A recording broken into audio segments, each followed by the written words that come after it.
నీవు గర్భములో నుండి బయలుపరక మునిపే నేను నిన్ను ప్రతిష్ఠించితిని. Jeremiah heard the God's voice అన్నాడు. అందుకని దేవుని కొరకు నిలబడినటువంటి వారికి ఈరోజు మనము ఆయన కొరకై నిలబడినటువంటి వారిగా ఉన్నామా? హోషేయ అనేటువంటి రాజు మనకు తెలియాలంటే ఎవరు తెలియాలి? తన తండ్రి తెలియాలి, తన తాత తెలియాలి, తన ముత్తాత కూడా తెలియాలి. హిజ్కియా కుమారుడు ఎవరు? మనస్సే కుమారుడు ఎవరండి? ఇప్పుడు ఆమోను కుమారుడు ఎవరు? యోషియా. అందరికీ నా హృదయపూర్వకమైనటువంటి వందనాలు తెలియపరుస్తున్నాను.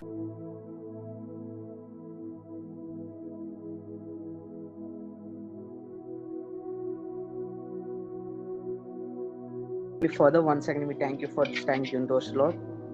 Father, Lord, many of the people may not have this opportunity to come before you, but because of grace, we all came like in this meeting, Lord. Father, Lord, those who are joined, bless them, Lord. Father, Lord, guide us, Lord, and keep our hearts to listen your word.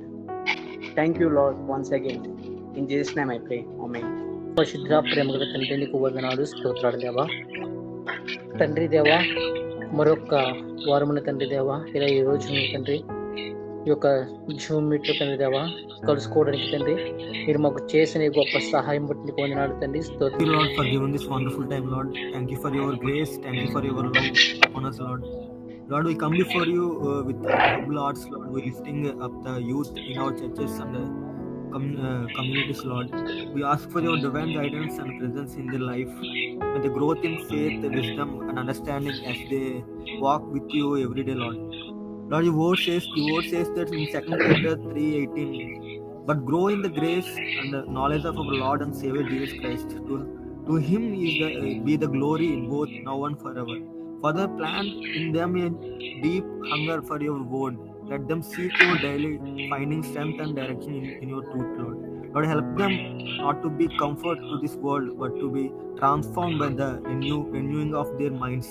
Father, your word says that in Romans chapter 12 and 2, do not conform to the pattern of this world, but be transformed by the renewing of your mind. Then you will be able to test and approve what God's will is, His good, pleasing, and perfect will. Father, surrender them with godly mentors, friends, and leaders, Lord, who will encourage them to pursue righteousness. Send the pastors and the youth members, Lord. Send them to resist temptations and stand firm in their faith. Father, I am submitting the entire people who attend here to listen your word, Lord. Lord, please provide your needs, what they need. Lord, you are the provider, you are my helper, Lord. Please provide everything and help them to grow in faith and help them to walk in your path. Father, as your word says, as your servant preaching your word now, Lord, please lift him up and encourage him with your word. As your word says to Zechariah, son of man, don't be afraid, I am with you. Lord, please fulfill this promise in his life. And I am submitting the entire prayer request into your mighty hand, and I am asking this small prayer in Jesus' name. Amen. స్తోత్రం మహాగణుడ మహోన్నతుడానికి స్తోత్రాలు స్తుతులు చెల్లిస్తున్నాం ప్రభా. గడిచిన కాలం అంతా నీ కృపలో మమ్మల్ని అందరినీ కూడా భద్రపరిచి ప్రభా ఈ రీతిగా సజీవులుగా నిలబెట్టి ప్రభా జూమ్లో కలుసుకొని అందరం ప్రభా కొద్ది నిమిషాలను సృష్టించడానికి నీ మాటలు ప్రభా నేర్చుకుని ప్రభా మా జీవితాన్ని సరి చేసుకోవడానికి మీరు ఇచ్చిన అవకాశాన్ని బట్టి నీకు స్తోత్రాలు స్తుతులు చెల్లిస్తున్నాం ప్రభా. ఇదిగో ప్రభా మా ముందు మీరు మాకు ఇచ్చిన ప్రార్థన అంశాలను బట్టి నేను ప్రార్థన చేస్తున్నాం ప్రభా.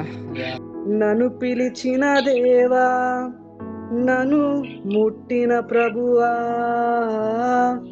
నీవు లేనిదే నేను లేనయా.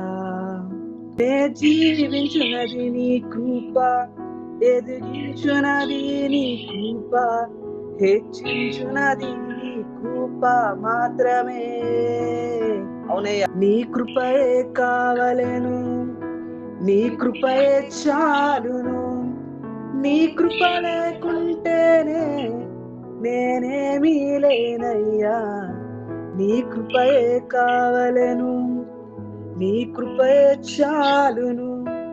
నీ కృప లేకుంటేనే నేనేమీ లేనయ్యా యేసయ్యా. ఒంటరిగా ఏడ్చినప్పుడు ఓదార్చువారు లేరు, రొట్రిల్లి నడిచినప్పుడు ఆదుకున్నవారు లేరు. నేనని చెప్పుటకు నాకేమి లేదు, సమాజము అనుటకు నాకని ఏమి లేదు. నేనని చెప్పుటకు నాకేమి లేదు, అందరూ కూడా సమాజము అనుటకు నాకని ఏమి లేదు. అర్హత లేని నన్ను హెచ్చించినది నీ కృప, అర్హత లేని నన్ను హెచ్చించినది నీ కృప. నీ కృప లేకుంటే నేను లేను, నీ కృప లేకుంటే నేను లేను. నీ కృపయే కావలేను, నీ కృపయే చాలు. నీ కృప లేకుంటేనే నేనేమీ లేనయ్యా, నీ కృపయే కావాలి. ఒంటరిగా ఏడ్చినప్పుడు ఓదార్చువారు లేరు, తొట్టిల్లి నడిచినప్పుడు ఆదుకున్నవారు లేరు.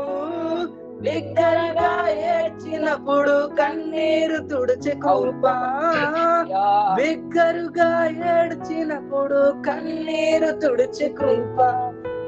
This time I like request to brother going to pray for the preacher who gonna preach for today's section. If you're there, please unmute your mic and please pray for brother Luke Manohar. Let's pray. Dear gracious Heavenly Father, we thank you and we come before you. And this time of Lord, we praise you and that we believe that you have received our praise and our worship, which has been done by our brothers. And Lord, we commit ourselves to the word and to your spirit, so that what we are going to hear, that will be from your mouth and your spirit, my Lord.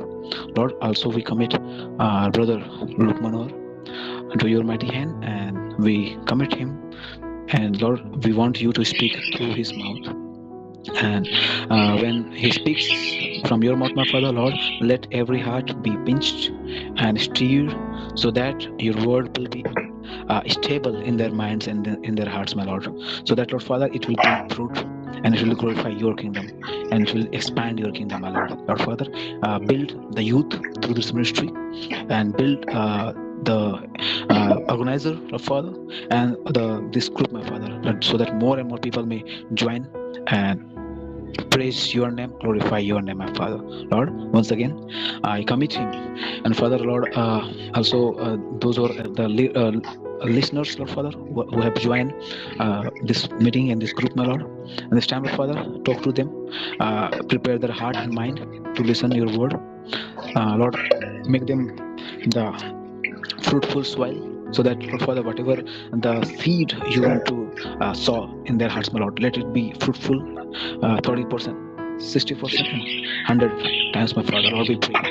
And our Father, also we thank you for this time, my Lord, that you prepared in our life, and thank you for giving me a chance to pray and to work in this way, Lord Father, into your kingdom, my Lord Father. And Lord Father, I commit all of this to your mighty hand, and I also ask your grace and favor in the connection in internet, so that nobody can miss this opportunity to join this prayer.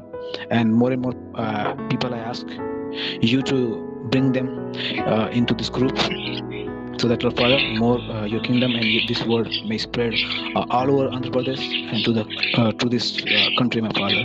So that, Father, we all youth may get strength through your spirit, through your word, and, Lord Father, we may get courage by this preaching, my Lord. Lord, I commit and ask this prayer in the name of Jesus Christ. We ask. Amen. Amen. Amen. Thank you, Brother Govinda. This time, it's a precious time we are going to in. This time, Brother Luke will preach the word of God. Please prepare our hearts and take your Bibles with you. So let's prepare our hearts to listen the word of God. This time, I would like to request Brother Luke Manohar, please take your time and preach the word of God.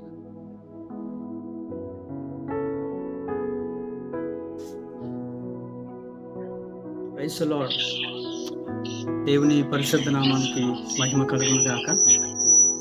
ఇంతవరకు చాలా చక్కగా అద్భుతమైన రీతిగా దేవుని ఆరాధనలో ముందుకు కొనసాగడానికి దేవుని ఇచ్చిన మహాకృపను బట్టి దేవాతి దేవునికి హృదయపూర్వకమైన వందనాలు. మరి ముఖ్యంగా ఈ అవకాశం ఇచ్చినటువంటి దేవాతి దేవునికి, అలాగనే ఈ మీటింగ్కి ముఖ్య కారకులైనటువంటి బ్రదర్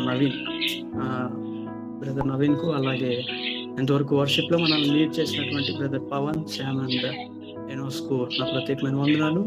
మరి ముఖ్యంగా ఈ వార్తను అందుకొని గడిచినటువంటి కొన్ని వారాల నుండి ఈ జూమ్లో ఈ గూగుల్ మీట్లో జాయిన్ అయ్యి దేవుని వర్తమానాన్ని నేర్చుకుంటున్నటువంటి వారందరికీ ప్రభువైన యేసుక్రీస్తు వారి పేరిట శుభాలు, వందనాలు తెలియపరుస్తున్నాను. దేవునికి స్తోత్రం. అందరు బాగున్నారండి?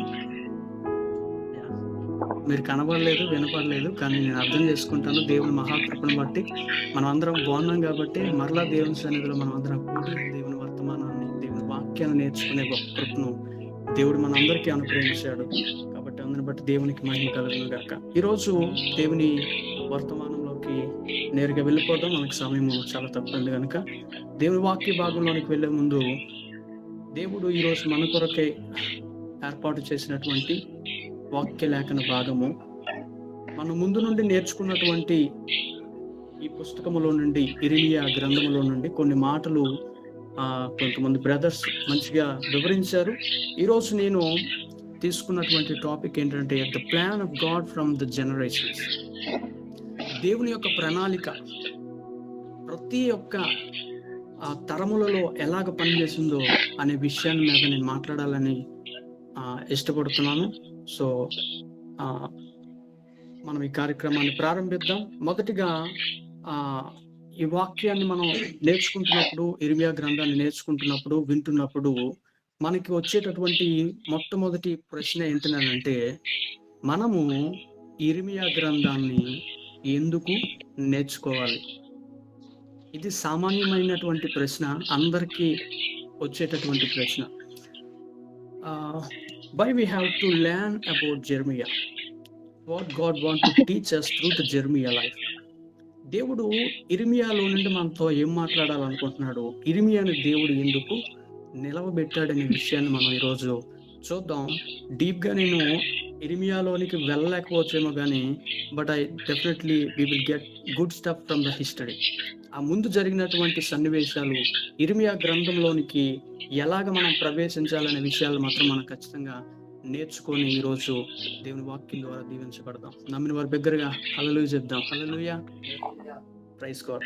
రైట్, ఈ సమయంలో ఒక మాటను మనం చదువుదాం. చూడండి, హెబ్రీయులకు రాసిన పత్రిక 12వ అధ్యాయము 1 నుండి 2 వచనాలు ఒకసారి చదువుదాం.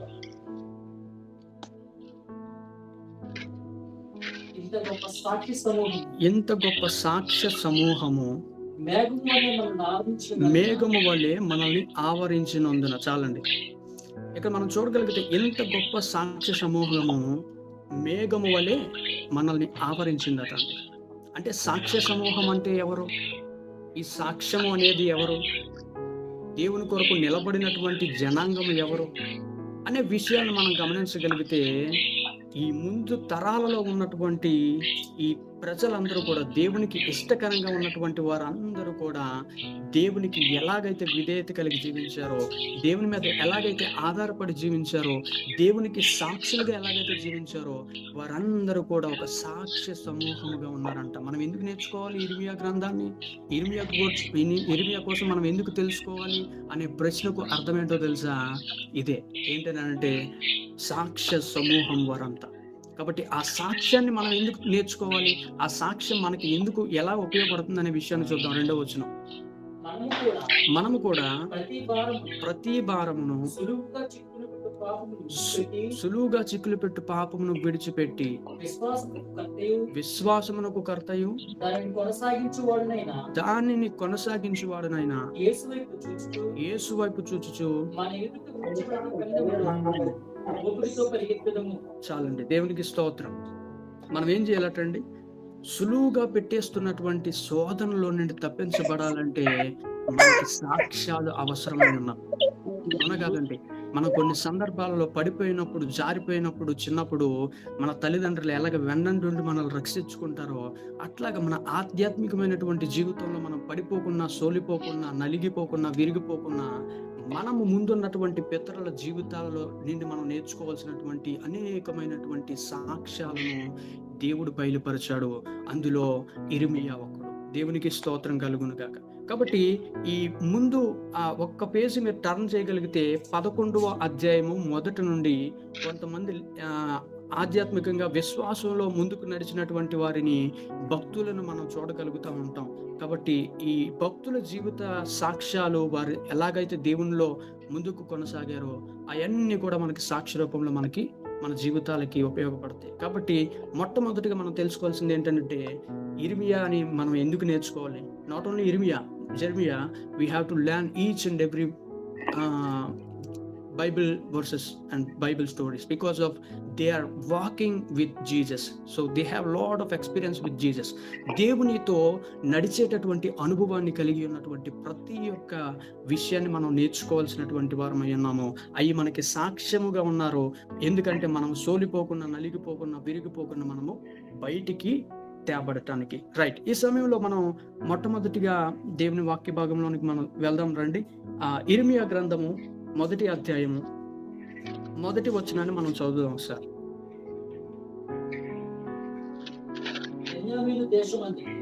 ఇర్మియా గ్రంథము 1వ అధ్యాయము 1వ వచనం. బెన్యామీను దేశమందలి అనాతోతులో కాపురమున్న యాజకులలో ఒకడై ఇల్కియా కుమారుడైన ఇర్మియా వాక్యములు. ఇక్కడ మనం చూస్తున్నాం కదండి స్పష్టంగా, బెన్యామీను దేశమందలి అనాతోతులో కాపురం ఉన్న ఒక హిల్కియా. ఎవరండి? హిల్కియా. ఇక్కడ హిల్కియా కుమారుడే ఎవరు? మనం నేర్చుకుంటున్నటువంటి ఇర్మియా. కాబట్టి ఈ బెన్యామీను దేశం ఎవరు? ఈ బెన్యామీను దేశం ఎక్కడ ఉంది? ఈ బెన్యామీను విషయాన్ని ఇప్పుడు మనం ఏదైనా ఒక విషయాన్ని మాట్లాడినప్పుడు, చెప్పినప్పుడు మనం దానికి ముందు ఇంట్రడక్షన్ ఇవ్వకపోతే ఈ బెన్యామీను దేశం అనేది మనకి అర్థం కాదు. ఈ బెన్యామీను దేశం ఎలా వచ్చిందో మనకు అర్థం కాదు. కాబట్టి ఈ బెన్యామీను దేశాన్ని మనం ఒకసారి చూద్దాం రండి. We should know about the land of Benjamin. మనం ఈ బెన్యామీను అనేటటువంటి ప్రాంతం కోసం మనం తెలుసుకుందాం. ఇప్పుడు ఆ ప్రాంతం కోసం తెలుసుకోవాలంటే we should know about the history of Israel. Israel యొక్క జీవిత చరిత్రను మనము ఖచ్చితంగా తెలుసుకోవాలి. అప్పుడే బెన్యామీను అనేటటువంటి మాటకి అర్థం మనకి దొరుకుతుంది. కాబట్టి ఇక్కడ మనం చూడగలిగితే ఇజ్రాయేలు చరిత్ర మనకు తెలియాలంటే ఈ లోకంలో దేవాది దేవుడు ఆకాశంలోని నరులను పరిశీలన చేస్తున్నప్పుడు ఒక వ్యక్తి దేవుని దృష్టికి విశ్వాసముగా కనిపించేటట్టండి. మీకు ఒక క్లూ ఇస్తాను, దానికి ఆన్సర్ మీరు చేయగలరు. ఏంటంటే who is the father of faith? Abraham.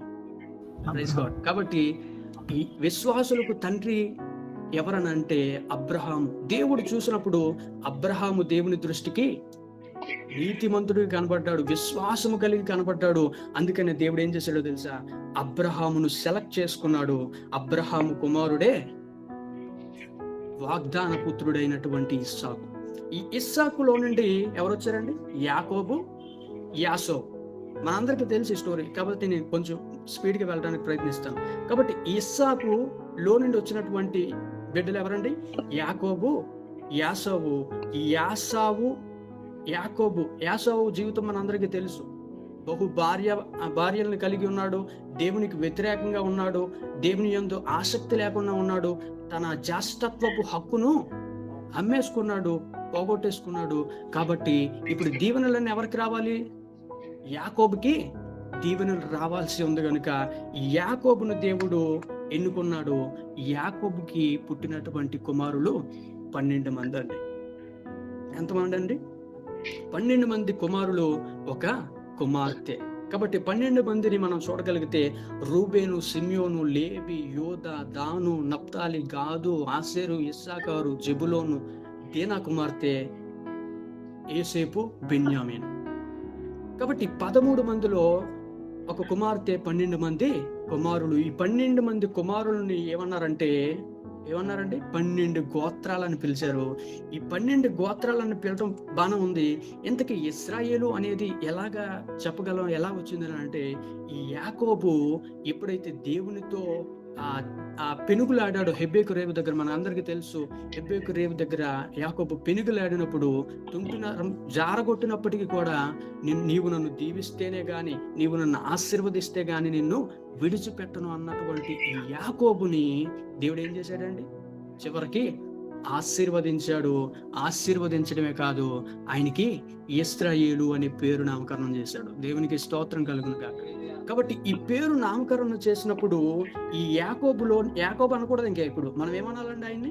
ఇశ్రాయేలులో నుండి వచ్చినటువంటి 12 గోత్రాలు, అంటే 12 మంది పిల్లలలో నుండి వచ్చినటువంటి వారే ఇశ్రాయేలు ప్రజలుగా పిలువబడ్డారు. దేవునికి స్తోత్రం. కాబట్టి ఈ 12 మంది పిల్లలు ఈ 12 మంది పిల్లల్లో వచ్చినటువంటి వారే ఇశ్రాయేలు ప్రజలుగా పిలువబడ్డారు. ఈ గోత్రాలన్నీ కూడా దేవుడు వారిని సెలెక్ట్ చేసుకున్నాడు. God selected the people of Israel. దేవుడు ఇశ్రాయేలు ప్రజల్ని ఎన్నుకున్నట్లుగా మనం చూడగలుగుతాం. ఇక్కడ మరలా ఇంకొక ప్రశ్న మనకి ఏంటంటే, దేవుడు ఇశ్రాయేలు ప్రజల్ని ఎందుకు చూస్ చేసుకున్నాడు? మిగతా వారిని ఎందుకు విడిచిపెట్టేశాడంటే, మిగతా వాళ్ళు అవసరం లేదు దాని కాదు. దేవుడికి అందరూ కావాలి. అందులో నీతిమంతుడిగా కనబడినటువంటి అబ్రహామును మాత్రమే దేవుడు ఎన్నుకున్నాడు. అలాంటి విశ్వాసంగా అబ్రహాము లాంటి వారు ఒక 100 మంది ఉంటే 100 మందిని సెలెక్ట్ చేసుకుండేవాడు. ఒక 1000 మంది ఉంటే, లక్షల మంది ఉంటే, కోట్ల మంది ఉంటే, ఎంతమంది ఉంటే అంతమందిని దేవుడు సెలెక్ట్ చేసుకుండేవారు. కానీ దేవుడు ఎందుకు ఒక్కరిని సెలెక్ట్ చేసుకున్నాడు అంటే, ఆయన నీతిమంతుడిగా విశ్వాసంగా ఉన్నాడు కనుకనే అబ్రహాముని ఎన్నుకున్నట్లుగా మనం చూడగలుగుతూ ఉంటాం. కాబట్టి ఇక్కడ మనం చూడగలిగితే అబ్రహాం జీవితాన్ని మనం చూద్దాం. వై గాడ్ సెలెక్టెడ్ అబ్రహాం అనే విషయాన్ని మనం ఆల్రెడీ నేర్చుకున్నాం. అబ్రహాముని ఎందుకు నీతిమంతుడిగా విశ్వాసంగా ఉన్నాడు కనుక అబ్రహాముని దేవుడు అక్కడ నిలబెట్టినట్లుగా మనం చూడగలుగుతాను. కాబట్టి ఆయన పిలుచుకోవడమే కాదు, ఎన్నుకోవడమే కాదు, కానీ దేవుడు ఇంకొక మాట ఏం చెప్తున్నాడు తెలుసా? Through Abraham God want to bless each and every nation. దేవుడు ఇక్కడ ఏం చెప్తున్నాడంటే, అబ్రహాముకు మరలా ఒక ప్రామిస్ ఇస్తున్నాడు. అది ఏంటంటే, అబ్రహాము ద్వారా నేనేం చేస్తానండి? ప్రజలందరినీ కూడా రక్షిస్తానని దేవుని వాక్యం సెలవిస్తుంది. ఆశీర్వాదం అనగానే మనకి ఒక ఆలోచన వస్తుంది. ఏంటి ఆలోచన? బంగ్లాలు, ఐశ్వర్యాలు, బిల్డింగ్లు, కార్లు అనుకుంటాం. కానీ ఆశీర్వాదం అంటే ఆ ఆశీర్వాదం కాదు. ఈ లోకంలో మనం చూడగలిగితే ఒక ఆయన ఉన్నాడు. ఆయన పేరు సర్దార్ హుస్సేన్. ఈ సర్దార్ హుస్సేన్ అనేటటువంటి వాడు ఏం చేశాడో తెలుసు? ఒక మంచి లెటర్ని కట్టుకున్నాడు, బాత్రూమ్ కట్టుకున్నాడు. ఆ బాత్రూమ్ మన ఇండియన్ కరెన్సీలో అది ఎంత కాస్ట్ చెప్పమంటారా? 200 కోట్ల రూపాయలు. 200 కోట్ల రూపాయలు కట్టుకున్నటువంటి ఆ బాత్రూమ్ ఇప్పటికీ ఉంది, కానీ అయ్యగారు ఆ బాత్రూంలో లేరు. అది ఆశీర్వాదం కాదు. ఈ లోకంలో మనం సంపాదించుకున్నటువంటి సంపాదన ఆశీర్వాదంగా మనం ఎంచకూడదు. దేవుడు ఇవ్వాల్సినటువంటి ఆశీర్వాదం ఈ లోకంలో ఎవరు ఇవ్వలేరు. ఆశీర్వాదం ఏంటంటే, పరలోక ఆశీర్వాదాన్ని దేవుడు ఇవ్వాలని దేవుడు ఇష్టపడుతున్నాడు. అందుకని ఇక్కడ మనం చూడగలుగుతున్నాం, పరలోక ఆశీర్వాదం ఇవ్వడానికి దేవుడు ఎవరు పిలుచుకున్నాడండి? ఎవరిని ఎన్నుకున్నాడు అని అంటే, అబ్రహామును ఎన్నుకున్నాడు. ఒకసారి ఆదికాండము 12వ అధ్యాయం 1 నుండి 4 వచనాలు మనం చదవగలిగితే, అక్కడ అబ్రహామును దేవుడు ఎలా పిలుచుకున్నాడో మనం చూడగలుగుతాం క్లుప్తంగా. కాబట్టి మనందరికీ తెలుసు. I don't want to read again because we have a lot of subject here. కాబట్టి ఈ వాక్యాన్ని మనకందరికీ తెలుసు, అబ్రహామును ఎన్నుకున్నాడు. కానీ ఒక మాటను చదువుదాం, ఒక వచనాన్ని చదవండి. యెహోవా నీవు లేచి నీ దేశము నుండి నీ బంధువుల యొద్ద నుండి నీ తండ్రి ఇంట నుండి బయలుదేరి నేను నీకు చూపించిన దేశమునకు వెళ్ళుము. చాలండి. దేవునికి స్తోత్రం కలుగునుగా. ఇక్కడ మనం చూడగలిగితే అబ్రహాముతో దేవుడు అంటున్నాడు, నీ బంధువులను విడిచి, నీ దేశమును విడిచి, నీ ప్రాంతమును విడిచి, నీకున్నటువంటి ప్రాపర్టీస్ అన్నిటిని విడిచి నువ్వు ఎక్కడ రమ్మంటున్నాడు? Come out from your land. అంటే నీ యొక్క ప్రదేశము నుండి నేను చూపించబోయేటటువంటి ప్రదేశమునకు నువ్వు రావాలి అని దేవుడు పిలుస్తున్నాడు. ఈ రోజు మనం చూస్తే మనం వెళ్తామండి. ఈ రోజు మనకి ఏమైనా ప్రాపర్టీస్ ఉన్నాయనుకోండి, ఇక్కడ నుండి పలానా దగ్గరికి ఒక 10 days ప్రయాణం ఉంది, లేకపోతే 20 రోజులు ప్రయాణం ఉంది. మనం ఎక్కడికైనా ప్రయాణం చేస్తే మన మనసు అంతా ఏమవుతుందండి? అమ్మో, నా బిల్డింగ్ ఏమైపోయిందో, లేకపోతే నాకున్నటువంటి బంధువులు ఏమైపోయారు, నాకున్నటువంటి చుట్టాలు ఏమైపోయారు అని మనం చాలా ఆలోచన కలిగి ఉంటాం. కానీ ఇక్కడ అబ్రాహాం ఏం చేశాడో తెలుసా? మాట మెదపకున్న దేవుడిచ్చినటువంటి మాటను ఏం చేశాడో తెలుసా? అబ్రాహాం ఒబేడ్ గాడ్స్ వాయిస్. ఇక్కడ అబ్రాహాము దేవుని మాటను, స్వరాన్ని విన్నట్లుగా మనం చూడగలుగుతూ ఉంటాం. అందుకనే 18వ వచనం ఒకసారి చదివితే మనకి అక్కడ అర్థం అవుతుంది. అప్పుడు ఫరో అబ్రాహామును పిలిపించి 18వ వచనం. అప్పుడు ఫరో అబ్రాహామును పిలిపించి ఉమ్, నువ్వు నాకు చేసినది ఏమిటి? 22వ అధ్యాయము 18వ వచనం. మరియు ఉమ్, నీవు నా మాట వినినందున నీవు నా మాట వినినందున భూలోకములోని జనములన్నీయు నీ జనములన్నీయు నీ సంతానము వలన నీ సంతానము వలన ఆశీర్వదింపబడిన నా తోడని ప్రమాణము చేసి ఉన్నానని యెహోవా సెలవిచ్చినను. దేవునికి స్తోత్రం కలుగునుగా. ఇక్కడ మనకు అర్థం అవుతుంది, యెహోవా సెలవిచ్చింది ఏంటంటే నీ సంతానమును భూలోకములో విస్తరింపజేస్తాను, దానిని ఆశీర్వదిస్తాను అంటున్నాడు. అందుకని ఈ సంతానం ఒకసారి మనం ఆలోచిస్తే, ఇప్పుడు ఎవరైనా ఒక వ్యక్తి ఉంటే, అయ్యా దేవుడు నీ సంతానాన్ని దీవిస్తాడంటే అర్థం ఏంటి? ఆయనలో నుండి వచ్చేటటువంటి జనరేషన్స్ ని దేవుడు దీవిస్తాడని మనం అనుకుంటాం. క్యాజువల్గా ఇప్పుడు కూడా మనం అదే అనుకుంటున్నాం. ఏమని? అబ్రహామును దీవిస్తాను, అబ్రహాము సంతానాన్ని దీవిస్తాను అంటున్నాడంటే ఆ ఇస్సాకును దీవిస్తాడా? అబ్రహాము కుమారుడైనటువంటి ఇస్సాకును దీవిస్తాడా?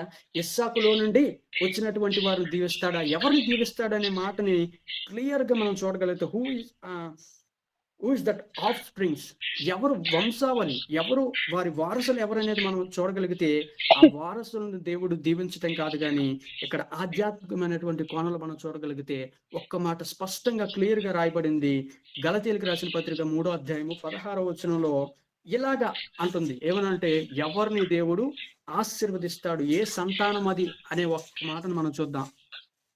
The book of Galatians 3:16.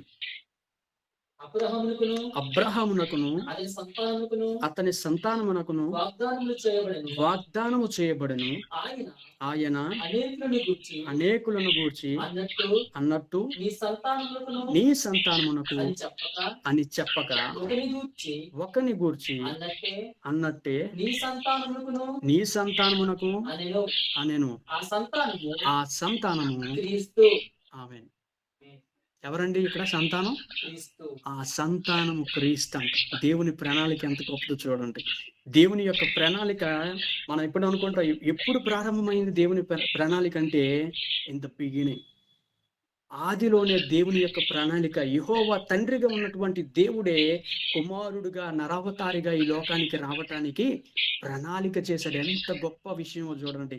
ఈ గలతీయులకు రాసిన పత్రిక 3వ అధ్యాయము 16వ వచనాన్ని 16వ వచనంలో స్పష్టంగా మనకి ఇక్కడ తెలియపరచబడుతుంది, ఆ సంతానమును నేనే, ఆ సంతానము క్రీస్తే అని దేవుని మాటలు ఇక్కడ సెలవిస్తున్నాయి. అంటే సంతానం ఇస్సాకు కాదు, ఇంకా యాకోబు కాదు, యాకోబు కాదు, ఇంకెవరు కాదు, కానీ ఆ సంతానం ఎవరై ఉన్నారటండి?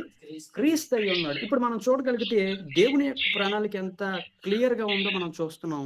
కాబట్టి దేవుడు ఎప్పుడు రావాలో, ఎక్కడ రావాలో, ఎలాగ రావాలో అని ఆలోచన అనేటటువంటి గొప్ప ఉద్దేశము దేవుని ప్రణాళిక ఆల్రెడీ వేయబడి ఉంది. కాబట్టి దేవుడు ఈ భూమి మీదకి వచ్చేంత వరకు కూడా ఎవరండి సిద్ధంగా ఉండాలి? ఎవరండి కరెక్ట్ గా ఉండాలి? ఏ సంతానాన్ని కాపాడాలి? ఏ సంతానం ఉంటే దేవుడు వస్తాడన్నాడు?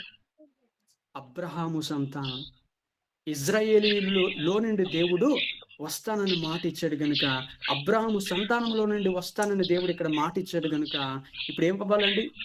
ఇక్కడ మరొకసారి మనం చూస్తాం, అబ్రహాము సంతానం మనం చూడగలిగితే అబ్రహాము కుమారుడు ఇస్సాకు, ఇస్సాకు కుమారుడు యాకోబు, యాకోబు కుమారులు 12 మంది. ఆ 12 మంది పిల్లలలో వీరంతా కూడా ఇశ్రాయేలీలుగా మనము చూడగలుగుతూ ఉంటాం. కాబట్టి ఇశ్రాయేలీలను మనం చూడగలిగితే ఈ చాలా మంది జనాంగంగా పిలువబడుతున్నటువంటి ఇశ్రాయేలీలు ఏమయ్యారంటే 430 సంవత్సరాలు ఐగుప్తు చెరకు, ఐగుప్తీయులకు బానిసలుగా అయిపోయినట్లుగా మనం చూడగలుగుతాం. ఇక్కడ ఇశ్రాయేలీలు ప్రాముఖ్యంగా మనం చూడగలిగితే దేవుడు విడిచిపెట్టలేదండి వారిని. దేవుడు ఎల్లప్పుడూ వారిని రక్షించాలి, కాపాడాలి. ఎందుకు అని అంటే దేవుడు ఆల్రెడీ వాగ్దానం చేశాడు. వారిలో నుండి దేవుడు వస్తానని వాగ్దానం చేశాడు కనుక వీరు ఖచ్చితంగా ఏమై ఉండాలి? ఖచ్చితంగా దేవుడు వచ్చేంత వరకు వారు మంచి పొజిషన్స్ లో ఉండాలి. ఎందుకంటే దేవుడు వారిలో నుండి రాబోతున్నాడు కనుక. దేవునికి స్తోత్రం కలుగును కాక. కాబట్టి ఇక్కడ మనం చూడగలిగితే ఆ దేవుడు ఇశ్రాయేలీయులను ఏం చేశాడంటే ఆ వారు నడుస్తున్నటువంటి మార్గంలో దేవుడు వారికి మరలా ఇంకొక ప్రామిస్ చేశాడు. ఇంకొక ఆయన ద్వారా, ఆయన పేరే మోషే. ఈ మోషే ద్వారా దేవుడు ప్రామిస్ చేశాడు ఏంటంటే, నేను పాలు తేనెలు ప్రవహించు ప్రదేశమునకు నేను మీ ప్రజలను నేను తీసుకొని వెళ్తానని దేవుడు మోషే ద్వారా దేవుడు వారికి నిబంధన చేసినట్లుగా చూడగలుగుతున్నాం. ఆ పాలు తేనెలు ప్రవహించే దేశం ఏంటో తెలుసండి? కానాను దేశం. ఆ కానాను దేశానికి దేవుడు నడిపించడమే కాదు, ఆ కానాను దేశంలో ఉన్నటువంటి, ఎప్పుడైతే వారు కానాను దేశంలోనికి వెళ్ళిపోయారో ఆ కానాను దేశంలో వారు ఉంటూ నివాసము చేస్తూ ఏం చేశారో తెలుసా? ఆ భూభాగాన్ని ఏం చేశారు? పంచుకున్నారట అండి. ఆ కానానులో ఉన్నటువంటి ఆ ప్రామిస్ ల్యాండ్ లో ఉన్నటువంటి ఇశ్రాయేలు ప్రజలు ఏమయ్యారండి? ఆ భూభాగాన్ని పంచుకున్నట్లుగా చూడగలుగుతున్నాం. ఈ పంచుకున్న తర్వాత ఏమైందంటే న్యాయాధిపతులు వచ్చారు. అనేక మంది న్యాయాధిపతులు వచ్చి వారిని పరిపాలన చేస్తున్నప్పుడు అందులో చివరిగా ఒక న్యాయాధిపతి వచ్చాడు. ఆయన పేరే సమూయేలు. ఈ సమూయేలు కూడా చిన్నప్పుడే దేవుని మాటను వినినటువంటి వ్యక్తి, చిన్నప్పుడే దేవుని దర్శనాలు పొందుకున్నటువంటి వ్యక్తి, చిన్నప్పుడే బాల్యంలోనే దేవునితో సత్సంబంధం కలిగినటువంటి వ్యక్తి. ఇంత మంచి వ్యక్తిని దేవుడు సెలెక్ట్ చేసి వారికి రాజుగా ఇస్తే వీళ్ళు ఏం చేశారో తెలుసా? చివరికి ఇశ్రాయేలు ప్రజలందరూ కూడా ఆ సమూయేలు వచ్చేటటువంటి సమయంలో వీరందరూ ఏమంటున్నారో తెలుసా? మాకు ఈ రాజు వద్దు. దేవునితో అంటున్నారు, దేవా మాకు ఈ రాజులు వద్దు, మేము ఒక రాజుని సెలెక్ట్ చేసుకుంటాము, ఆ రాజే మాకు కావాలి అని అనినప్పుడు దేవుడు చాలా బాధపడ్డాడు. ఎందుకంటే దేవుడు ఇశ్రాయేలును ప్రేమిస్తున్నాడు కనుక.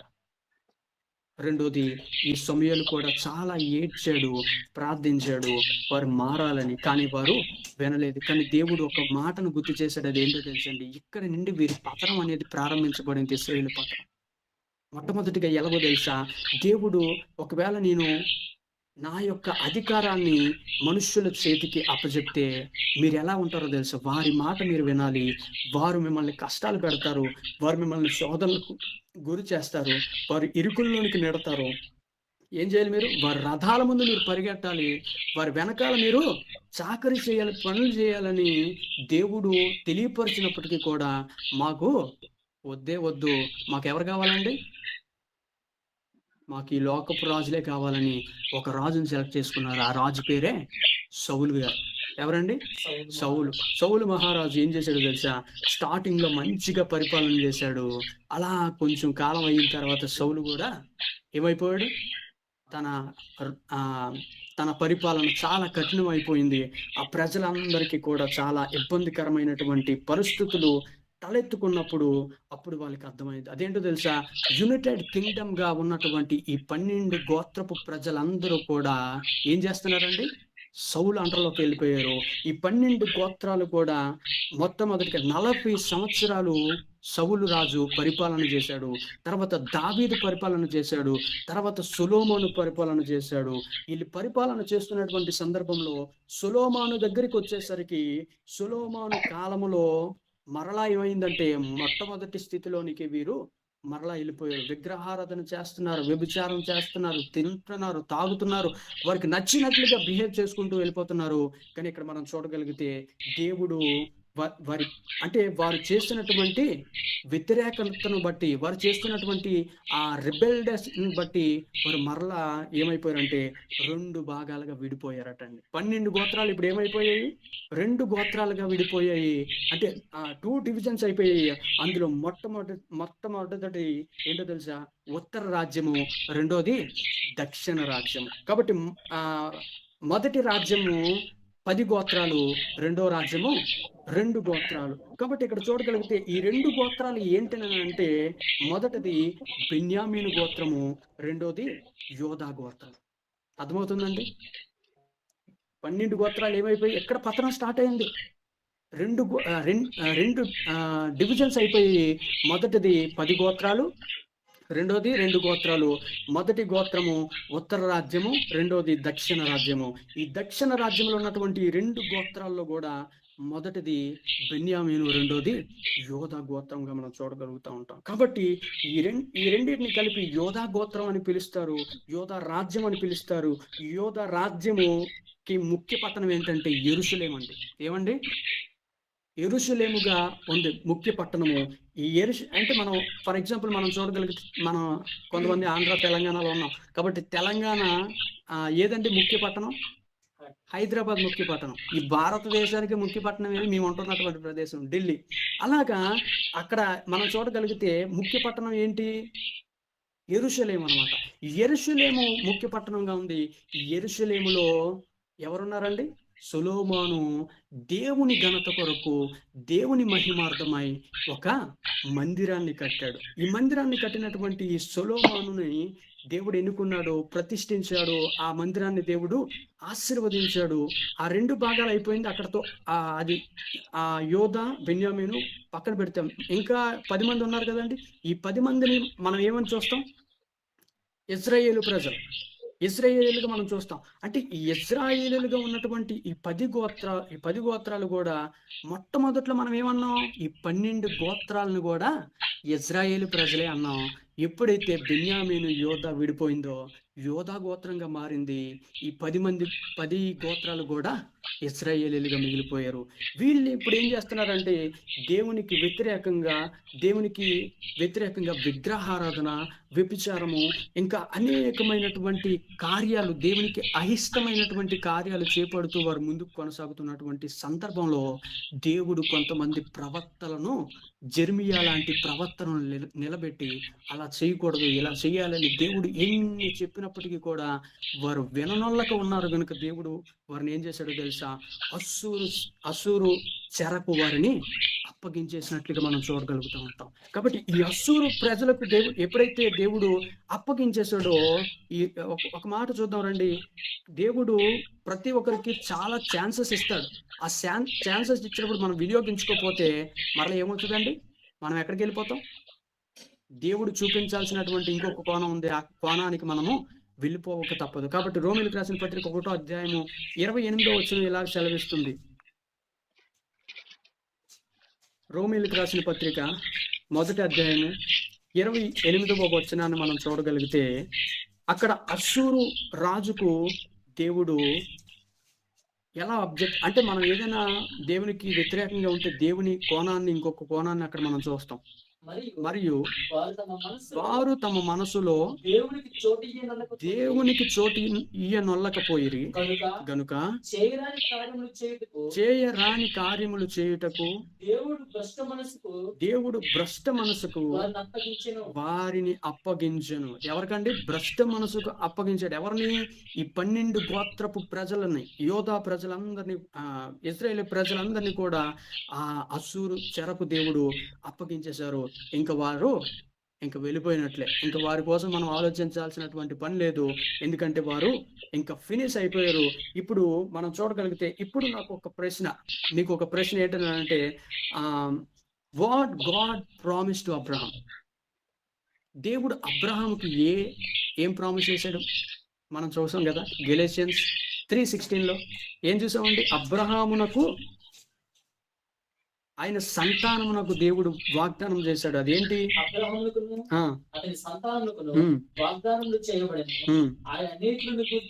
ఆయన అనేకులను గూర్చి అన్నట్లు నీ సంతానమునకును అని చెప్పక, ఒకను గూర్చి అన్నట్లే నీ సంతానమునకును అనెను.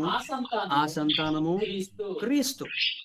ఇక్కడ మనం అర్థం చేసుకోవాల్సినటువంటి విషయం ఏంటంటే, దేవుడు ఇశ్రాయేలు ప్రజల ద్వారా, అంటే అబ్రహాము సంతానము ద్వారా యేసుక్రీస్తు ప్రభుల వారు ఈ లోకానికి రావాలని ప్రణాళిక. ఈ ప్రణాళికలో 10 గోత్రాలు ఫెయిల్ అయిపోయాయి. ఎన్ని గోత్రాలు అండి? 10 గోత్రాలు ఫెయిల్ అయిపోయి ఇప్పుడు ఎన్ని గోత్రాలు మిగిలాయి? 2 గోత్రాలు. మొదటిది బెన్యామీను గోత్రము, రెండోది యోధా గోత్రం. అంటే దేవుడు చూడండి, దేవుడు ఎంత బాధపడతాడు. ఆయన సృష్టించినటువంటి జనాంగము, ఆయన పెంచినటువంటి జనాంగం, ఆయనే కనినటువంటి జనాంగము ఆయనకు వ్యతిరేకంగా వెళ్ళిపోయి ఆయనకి వ్యతిరేకంగా చేస్తున్నటువంటి కార్యములు బట్టి అసూరు రాజుకు అప్పచెప్పేసినప్పుడు ఇంకా మిగిలినటువంటి వారు కేవలము 2 గోత్రాలుగా మనం చూడగలుగుతాం. ఈ 2 గోత్రాలు ఇప్పుడు ఎలా ఉండాలండి? ఈ 2 గోత్రాలు ప్రజలైనా ఇప్పుడు ఎలా ఉండాలి? దేవునికి విధేయతగా దేవుడు వచ్చేంత వరకు వీళ్ళు దేవుని కొరకు కనిపెట్టుకుంటూ ఉండాలి. కానీ వీరు కూడా సరైనటువంటి మార్గంలో లేకుండా ఉన్నారు. కాబట్టి అందుకనే మనం ఇందాక చదివాం. ఇప్పుడు ఇదంతా ఎందుకు చెప్పానంటే యిర్మీయా గ్రంథము 1వ అధ్యాయం 1వ వచనాన్ని మనం చూద్దాం ఒకసారి. యిర్మీయా బెన్యామీను దేశమందలి. ఇప్పుడు చూడండి, ఈ బెన్యామీను దేశమందలి అనే పదం కొరకు, ఆ బెన్యామీను ఎక్కడుంది, ఎలా వచ్చిందని తెలుసుకోవడం కొరకు మనం ఎంత బ్యాక్ వెళ్ళాం. అంటే దేవుని ప్రణాళిక అక్కడ నుండి స్టార్ట్ అయింది. అబ్రహాము నుండి ఇస్సాకు నుండి యాకోబు నుండి 12 మంది పిల్లల నుండి ఇజ్రాయేలీలో నుండి వచ్చినటువంటి ఈ జనరేషన్స్ దేవుని యొక్క ప్రణాళిక ఎంత గొప్పదో చూడండి. ఇందులో బెన్యామీను దేశం అంటే ఇప్పుడు అర్థమైంది కదా, 12 గోత్రాలలో ఒక గోత్రం, ఆ డివిజన్ అయిపోయినటువంటి 2 గోత్రాలలో ఒక గోత్రమే బెన్యామీను దేశము, ఆ బెన్యామీను ప్రజలు. ఇక్కడ మనం చూద్దాం రండి. యిర్మీయా రాసిన 1వ అధ్యాయం 1వ వచనం చదవండి మరొకసారి. బెన్యామీను దేశమందలి అనాతోతులో కాపురమున్న యాజకులలో ఒకడై హిల్కియా కుమారుడైన యిర్మీయా వాక్యములు ఆమోను కుమారుడైన ఓషియా యోధాకు రాజై ఉండగా అతను ఏలుబడి 13వ సంవత్సరమున యెహోవా వాక్కు యిర్మీయాకు ప్రత్యక్షమైందటండి. ఇక్కడ మనం చూద్దాం రండి. మొదటి వచనంలో మనం ఆల్రెడీ అర్థం చేసుకున్నాం. యిర్మీయా ఎక్కడ వాడటండి? యాజకుల కుటుంబంలో నుండి వచ్చినటువంటి వాడు. యాజకుల కుటుంబంలో నుండి దేవుడు ఎవరిని లేపాడండి? ప్రవక్తని లేపాడు. ప్రవక్త అయినటువంటి యిర్మీయాని లేపాడు. అంటే ఇక్కడ చూద్దాం, యిర్మీయా ఏ దేశానికి చెందినవాడు? ఇప్పుడు బెన్యామీను దేశానికి చెందినటువంటి వాడు. అంటే యోధా వారు బెన్యామీను వారు కలిసి ఉన్నటువంటి ఆ దేశాలలో, యోధా దేశంలో దగ్గరగా ఉన్నటువంటి ఆ ప్రధానమైనటువంటి పట్టణము యెరూషలేము సిటీకి 3 మైళ్ళ దూరం ఉన్నటువంటి అనాతోతు గ్రామములో ఉన్నటువంటి వాడే ఈ ప్రవక్త అయినటువంటి యిర్మీయా. చూడండి, దేవుని ప్రణాళిక ఎక్కడ అబ్రహాము, ఎక్కడ యిర్మీయా. దేవుని ప్రణాళిక అంటే అబ్రహాము జీవితం ప్రారంభించక మునిపే దేవుడు యిర్మీయాని ఎన్నుకున్నాడు అటండి. నేను చెప్పిన మాట కాదు, ఆ వచనాల్లో మనం చూస్తాం, కింద వచనాలు. కాబట్టి ఆ కింద వచనం మనం చూద్దాం ఒకసారి.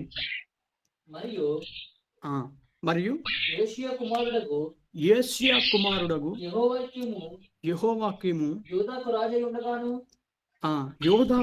ఉండగా హోషియా కుమారుడగు సిద్కియా యోధాకు రాజై ఉండగాను అతని ఏలుబడి 11వ సంవత్సరము వరకును అనగా ఆ సంవత్సరమున 5వ నెలలో యెరూషలేము చాలండి. దేవునికి స్తోత్రం కలుగునుగా.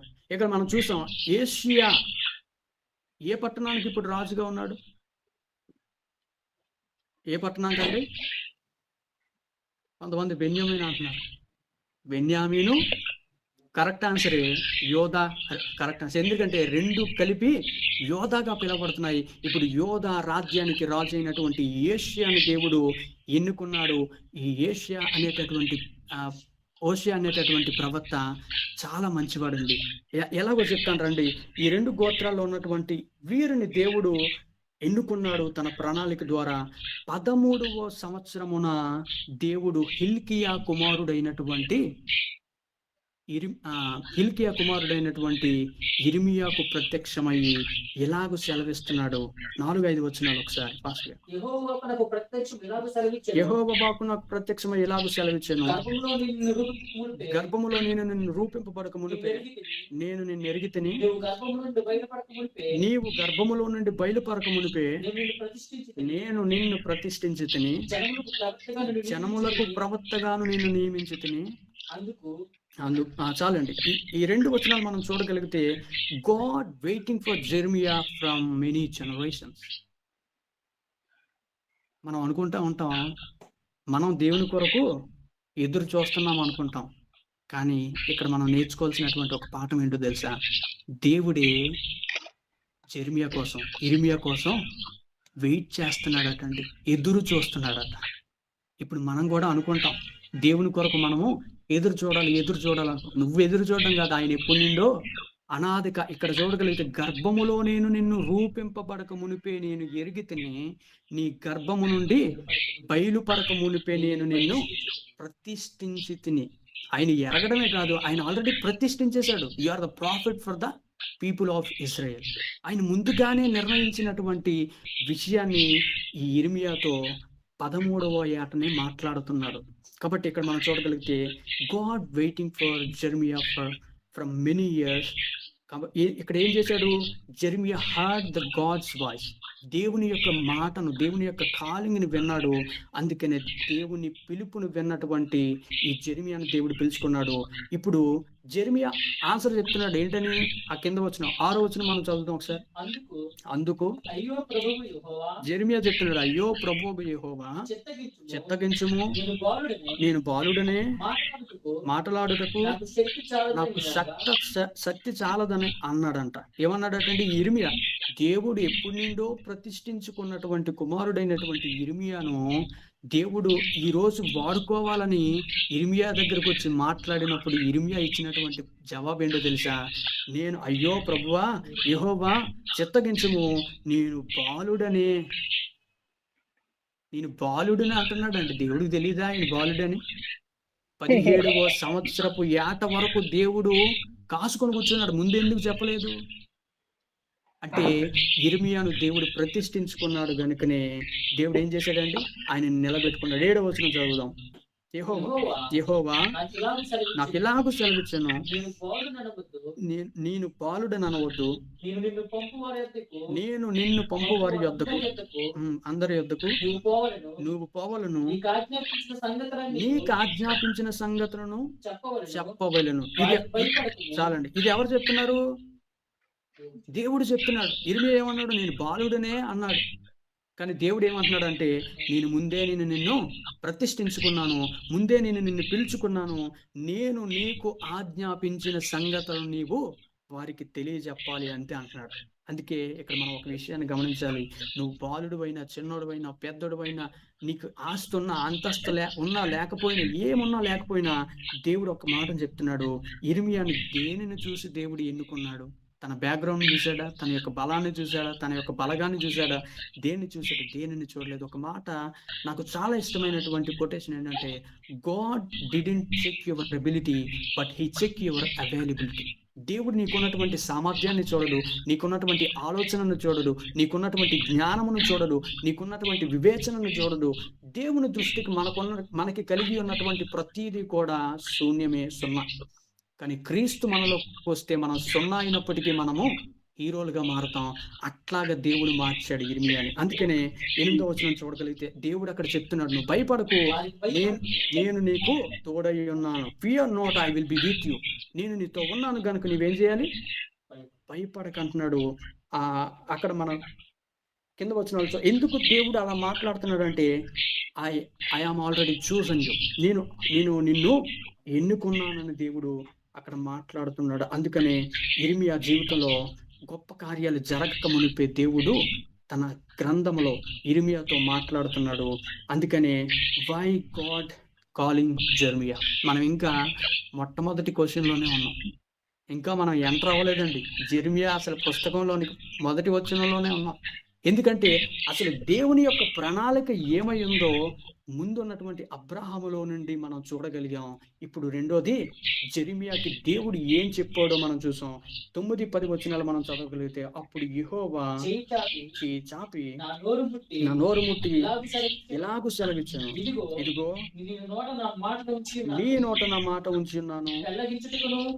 ఎందుకంట? దేవుని మాట ఇర్మియా నోట ఎందుకు ఉంచాడు? దేనికంటే పెళ్లగించుటకు, విరుగగొట్టుటకును, నశింపజేయుటకును, పడద్రోయుటకును, కట్టుటకును, నాటుటకును, జనముల మీదను రాజ్యముల మీదను నేను నిన్ను నియమించి ఉన్నాను. ఎప్పుడండి? 17వ ఏట. మనకి 17వ ఏట ఏమైనా ఒక దర్శనం అయినా కలిగిందో లేదో మనకు తెలియదు, కానీ ఇర్మియాకైతే ఒక పెద్ద మాటనే దేవుడు ఇచ్చేశాడు. అదేంటో తెలుసా? నేను జనముల మీదను రాజ్యముల మీదను నేను నిన్ను నియమించి ఉన్నాను అంటున్నాడు. అందుకనే ఇర్మియా జీవితంలో మనం చూడగలిగితే God told Jeremiah what to do now. ఎంతవరకు ఎలా చేయాలి అనే విషయాన్ని దేవుడు బయలుపరిచాడు. ఇప్పుడు నువ్వేం చేయాలో అనేటటువంటి విషయాన్ని క్లారిటీగా మనం ఇర్మియాతో మాట్లాడుతున్నాడు. 17వ వచనం. కాబట్టి నీవు నడుము కట్టుకొని నిలవబడి నేను నీకు ఆజ్ఞాపించినదంతయు వారికి ప్రకటన చేయము, భయపడకము, లేదా నేను వారి ఎదుట భయం పుట్టించదును. ముందు మాటల్లో మనం చూసాం, నేను నిన్ను పిలుచుకున్నాను దేవా, నేను బాలుడినే అంటే దేవుడు ఏం చెప్పాడు? లేదు లేదు, నిన్ను ప్రతిష్ఠించుకున్నాను, నిన్ను నియమించుకున్నాను, నీకు ఆజ్ఞాపించినటువంటి మాటలు నీవు వెళ్ళి చెప్పాలి అని దేవుడు బయలుపరుస్తున్నాడు. కానీ ఇప్పుడు ఏమంటున్నాడు అంటే నీవేం చేయాలి? వారికి ప్రకటన చెయ్యు, భయపడకన్నాడు. భయపడకన్న తర్వాత ఆ వచనంలో చూడగలిగితే, లేదా నేను వారి ఎదుట నీకు భయము పుట్టింతును. ఇక్కడ ఒక మాట మరలా ఏంటనంటే, దేవుడు నిన్ను పిలుచుకున్నప్పుడు, దేవుడు నిన్ను ఎన్నుకున్నప్పుడు, దేవుడు నిన్ను బలపరుచుకొని దేవుని పరిచర్యలు వాడుకోవాలని ఉద్దేశం కలిగినప్పుడు ఫియర్ నాట్, మనం భయపడకూడదండి. ఎందుకంటే దేవుడు ఆల్రెడీ చెప్పాడు ఏమని? భయపడద్దు, నేను నీకు తోడై. దేవుడు నీకు తోడై ఉన్నప్పుడు నువ్వు భయపడ్డావు అనుకోండి, ఎలా ఉంటుందండి? చాలా మన మన మన విశ్వాసం లేకపోతే మనకున్నటువంటి సమస్య ఎలా ఉంటుంది? ఒక కొండంత ఉంటుంది, కానీ మన దేవుడు వెనకాల పర్వతంలా ఉంటాడు. కానీ మనం కొండను చూసి భయపడతాం, ఎందుకంటే పర్వతాన్ని మనము మర్చిపోయాం కాబట్టి. అందుకని ఇక్కడ జెర్మియాకు మరలా గుర్తు చేస్తున్నాడు ఏంటంటే, నేను నీతో ఉన్నాను, భయపడకంటున్నాడు. అందుకని దేవుని కొరకు నిలబడినటువంటి వారికి ఏం కలుగుతుందో ఆ 18వ వచనంలో మరలా మనం చూస్తాం. యోధారాజుల యొద్దకు గాని, ప్రధానుల యొద్దకు గాని, యాజకుల యొద్దకు గాని, దేశ నివాసుల యొద్దకు గాని, ఈ దేశమంతటిలో ఎక్కడికి పోయినను ప్రాకారము గల పట్టణమునకు ఇనుపు స్తంభము గాను ఎత్తడి గోడలు గాను నీవు ఉండినట్లు ఈ దినమున నేను నిన్ను నియమించి ఉన్నాను. ఆమేన్. దేవుని మాట ఎంత స్పష్టంగా తెలియపరచని చూడండి. God gives great success and victory through our lifes. అంటే ఇక్కడ మనం చూడగలుగుతాం, if you stand before the Lord Jesus Christ, definitely he will be with you, he use us. కాబట్టి ఈరోజు మనము ఆయన కొరకై నిలబడినటువంటి వారిగా ఉన్నామా? జెర్మియా అయితే ఇక్కడ నిలబడ్డాడు దేవుని కొరకు. దేవుడు ఏమని వాగ్దానం చేస్తున్నాడో తెలుసా? నీవు పట్టణ ప్రాకారములకు ఇనుప స్తంభముగాను ఎత్తడి గోడలుగాను నీ ఉండునట్లు ఈ దినమే నిన్ను నియమించి ఉన్నానని చెప్తున్నాడు దేవుడు. కాబట్టి ఆ కింద వచనాలు మనం చూడగలిగితే, వారు నీతో యుద్ధాలు చేస్తారు, నిన్ను విడిపించటానికి నేను మాత్రం నీకు తోడుగా ఉంటాను, వారు నీ పైన విజయము పొందజాలరు. ఇది యెహోవా వాక్కు. ఇక్కడ చెప్తున్నాడు, ఫియర్ నాట్ అన్నప్పుడే, భయపడకు అన్నప్పుడే ఏదో అపాయం పొంచి ఉంది ఇర్మియాకు అనే విషయాన్ని మనం గమనించాలి. ఎవరైనా వచ్చి భయపడకు అన్నాడంటే అర్థం ఏంటంటే, అంటే ఏదో విషయం, సంథింగ్ ఏదో జరుగుతుంది, ఆ విషయాన్ని బట్టి భయపడకు, ఏదో విషయం రాబోతుంది, జరగబోతుంది కాబట్టి భయపడకు అన్నాడు. అందుకని ఇక్కడ ఇర్మియాకు కూడా దేవుడు అదే మాట చెప్తున్నాడు, భయపడకు. ఎందుకు? అనేక మంది నీ మీదకి దండెత్తి వస్తారు, వారు నిన్నేం చేస్తారండి? యుద్ధాలు చేస్తారు. యుద్ధాలు చేసినప్పుడు నేను నీతో ఉంటాను కనుక నీవే విజయాన్ని సాధిస్తూ ఉంటాడు. అసలు ఏ యుద్ధం అండి ఇది? ఏ యుద్ధము? ఎవరితో యుద్ధము? ఎందుకు ఈ యుద్ధము? ఏ యుద్ధము? మాటల యుద్ధం అండి. రెండోది ఎవరితో యుద్ధము? యోధా ప్రజలతో, అలాగే రాజులతో, ప్రధానులతో, యాజకులతో, ఇలాంటి వారితో 17 సంవత్సరాల వయసు కలిగిన వాడు వెళ్ళి మాట్లాడడం సాధ్యం అవుతుంది అంటారా? సాధ్యం కానే కాదు, కానీ సాధ్యపరచువాడు ఒకడు ఉన్నాడని ఇర్మియా నమ్మాడు కనుకనే సాధ్యమైంది. దేవునికి స్తోత్రం కలుగు.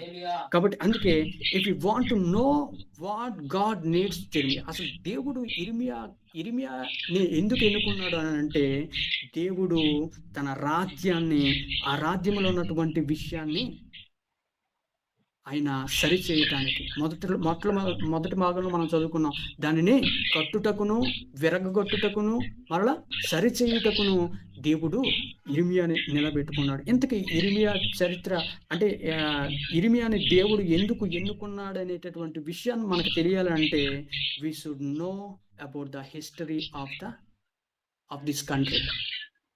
మన హిస్టరీ దగ్గర ప్రారంభించాం. ఇర్మియా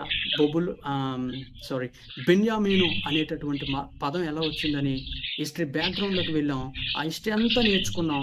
మరలా ఇప్పుడు వచ్చాం ఇర్మియాని దేవుడు ఎందుకు ఇప్పటి వరకు మనం చదివిందంతా కూడా కేవలము దేవుడు ఇర్మియాతో చెప్తున్నటువంటి మాటలే. కానీ ఇప్పుడైతే ఏం జరిగిపోతుందండి, అసలు ఇర్మియాని ఎందుకు ఏర్పాటు చేసుకున్నాడు అనే విషయం మనకు తెలియాలంటే మనం ఖచ్చితంగా ఏం నేర్చుకోవాలి, మరలా హిస్టరీలోకి వెళ్ళాలి. అదేంటంటే ఆ కంట్రీలో, ఆ దేశంలో ఏం జరుగుతుందో అనేటటువంటి విషయాన్ని మనం తెలుసుకోవాలి. మొట్టమొదటి మనం నేర్చుకున్నాం, ఇశ్రాయేలు అని పిలువబడుతున్నటువంటి వారు 10 గోత్రపు వాళ్ళు. మరలా విడిపోయినటువంటి 2 గోత్రాలు బెన్యామీను, యోధా, ఈ 2 భాగాలు అయిపోయాయి. ఆ 10 గోత్రాల వాళ్ళు ఏమైపోయారండి, పతనం అయిపోయారు. కానీ 2 గోత్రపు వాళ్ళు మిగిలారు. ఈ 2 గోత్రపుల్లో నుండి బెన్యామీను, యోధా గోత్రంగా మనం చూసాం. కాబట్టి ఈ యోధా గోత్రములో ఇర్మియా గారి టైం ఎవరి కాలంలో వచ్చిందంటే 1వ అధ్యాయము 2వ వచనం ఇర్మియా గ్రంథం. ఆమోను కుమారుడైన హోషేయ యోధాకు రాజై ఉండగా అతని ఏలుబడి 13వ సంవత్సరమున యెహోవాకు ఇర్మియాకు ప్రత్యక్షమైన. ఇక్కడ మనం చూడగలిగితే ఎవరున్నారటండి, ఇక్కడ రాజుగా ఎవరున్నారు, యోషియా. ఎవరున్నారు, యోషియా రాజ్యంలో ఏం జరుగుతుందో అనే విషయం మనం ఇప్పుడు తెలుసుకోవాలి. దేవుడు ఎందుకు ఇర్మియాని పిలిచాడు అనే విషయం తెలియాలి అంటే అసలు యోషియా అంటే ఆ టైంలో ఇల్కియా కుమారుడైనటువంటి ఇర్మియా ప్రదేశంలో ఆ ముందు చరిత్ర ఏం జరిగింది, అసలు ఇర్మియా దేవుడు చూస్ చేసుకోవడానికి గల కారణం ఏంటనేది విషయం మనకు తెలియాలి. Can we move forward or shall we stop brother Naveen? Brother, you can continue. Yeah, thank you. So ఇక్కడ మనం చూడగలిగితే ఈ రాజ్యంలో ఉన్నటువంటి ప్రజలు విషయాల్ని మనం నేర్చుకోవాలి. ఎందుకంటే అసలు ఇర్మియాని దేవుడు ఎందుకు పిలుచుకున్నాడు అనే విషయం తెలియాలంటే యెస్యా తండ్రి ఎవరో తెలియాలి మనకు, అవునా కాదండి? ఇప్పుడు నేనెవరో తెలియాలంటే ఎవరు కావాలి మీకు? నా తండ్రి ఎవరో తెలియాలి, నా తండ్రి ఏం చేశాడో తెలియాలి, నా తండ్రి చేసినటువంటి ఫలాలను బట్టి ఏం కలుగుతుంది, నేనంటే ఏంటో ఒక ఐడియా వస్తుంది. అలాగా ఇక్కడ యెస్యా అనేటటువంటి ఈ రాజు, హోషేయ అనేటటువంటి రాజు మనకు తెలియాలంటే ఎవరు తెలియాలి? తన తండ్రి తెలియాలి, తన తాత తెలియాలి, తన ముత్తాత కూడా తెలియాలి. కాబట్టి వారు ఎవరో చూద్దారండి. తండ్రి ఎవరంటే ఆమోను, తాత ఎవరంటే మనస్సే, ముత్తాత ఎవరంటే హిజ్కియా. ఇక్కడ మనం చూద్దాం రండి. హిజ్కియా కుమారుడు ఎవరిప్పుడు? మనస్సే కుమారుడు ఎవరండి ఇప్పుడు? ఆమోను కుమారుడు ఎవరు? యోషియా. అవునా కదండి? ఇక్కడ మనం చూడగలిగితే వీరి జీవిత చరిత్రల్లో ఈ నలుగురు జీవితాలలో ఏం జరిగింది, వారి రాజ్యాన్ని పరిపాలన చేసినప్పుడు ఏం చేశారనే విషయాన్ని తెలిస్తే మనకి క్లియర్గా ఒక అవుట్పుట్ వస్తుంది. దాన్ని బట్టి ఇర్మియాని దేవుడు ఎందుకు ఎన్నుకున్నాడు, ఇర్మియా ద్వారా ఇర్మియా అవసరత ఎందుకు పడింది అనే విషయం మనకు అర్థమవుతుందండి. అందుకని మనం ఇప్పుడు చిన్నగా క్లుప్తంగా నేను చెప్పేస్తాను. ఇక్కడ చాలా హిస్టరీ ఉంది, కానీ నేను క్లుప్తంగా ఒక్కొక్క మాటలో ఈ నలుగురు గురించి చెప్పి నేను ముగించడానికి ప్రయత్నిస్తాను. మొదటిగా మనం చూడగలిగితే హిల్కియా కోసం ఒక మాటను చెప్తాను. అదేంటంటే మనం అందరం కూడా రోగాల్లో ఉన్నప్పుడు, బాధల్లో ఉన్నప్పుడు, ఇరుకుల్లో ఉన్నప్పుడు మనం హిజ్కియా యొక్క ఒక మాటను బట్టి మనం చాలా సంతోషిస్తాం. అదేంటంటే హిజ్కియాకి మరణకరమైనటువంటి రోగం కలిగిందటండి. ఈ మరణకరమైనటువంటి రోగం కలిగినప్పుడు దేవుడు హిజ్కియాకి ఏం చేశాడంటే 15 సంవత్సరాలు ఆయుస్సుని కలిగించాడు. ఎందుకు అంటే ప్రజలు మారుతారని దేవుడు ఆయుస్సుని కలిగించాడు. ఆ మాటను మనం చూద్దాం. 2వ దినవృత్తాంతములో 32వ అధ్యాయము 33వ వచనం. హిజ్కియా తన పితరులతో కూడా నిద్రించగా జనులు దావీదు సంతతి వారి శ్మశాన భూమి యందు కట్టబడిన పైస్థానమునందు అతనిని పాతి పెట్టారు. అంటే ఇక్కడ హిజ్కియా ఏమయ్యాడండి? 15 సంవత్సరాల ఆయుష్ పొందుకున్నాడు, బ్రతికాడు, మంచిగా పరిపాలన చేశాడు, అంతా జరిగింది. ఆ తర్వాత ఆయనని పాతి పెట్టారు. మరణము అయినంతరము ఎవరొచ్చారో తెలుసా రాజుగా? అతడు మరణము పొందినప్పుడు యోధా వారందరూ యెరూషలేము కాపురస్తులందరూ అతనికి ఉత్తర క్రియలు ఘనముగా జరిగించిరి. అతని కుమారుడైన మనష్షే అతనికి మారుగా రాజైన. అంటే ఇప్పుడు హిజ్కియా వెళ్ళిపోయాడు, మంచిగా పరిపాలన చేశాడు, వెళ్ళిపోయాడు. కానీ ఇప్పుడు ఏమైందండి? ఎవరొచ్చారు ఇప్పుడు? మనష్షే వచ్చాడు అనమాట. ఈ మనష్షే 33:1 మనం చూడగలిగితే ఏలను ఆరంభించినప్పుడు 12 ఏండ్ల వాడటండి. 12 సంవత్సరాల వయసులో ఎవరొచ్చారు? మనష్షే రాజపట్టాన్ని పొందుకున్నాడు. యెరూషలేములో 55 సంవత్సరములు అయిందంట, ఏలాడంట. అంటే 55 సంవత్సరాలు మనష్షే అనేటటువంటి వాడు ఎవరు ఇజ్రాయేల్ రాజ్యాన్ని అలా వెళ్ళలేదండి. ఇక్కడ మనం చూడగలిగితే ముందు మనం నేర్చుకున్నాం ఎవరండి? సౌలు 40 సంవత్సరాలు ప్రజల్ని పరిపాలన చేశాడు.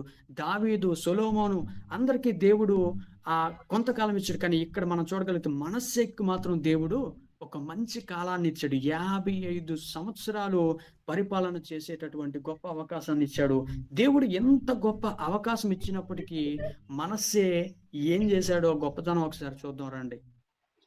ఇతడు ఇశ్రాయేలు నుండి యెహోవా వెళ్ళగొట్టిన అన్ని జనులు చేసిన హేయక్రియలను అనుసరించి ఇశ్రాయేలీలు వెళ్ళగొట్టిన ఇశ్రాయేలు ఎదుటి నుండి యెహోవా వెళ్ళగొట్టిన అన్యజనులు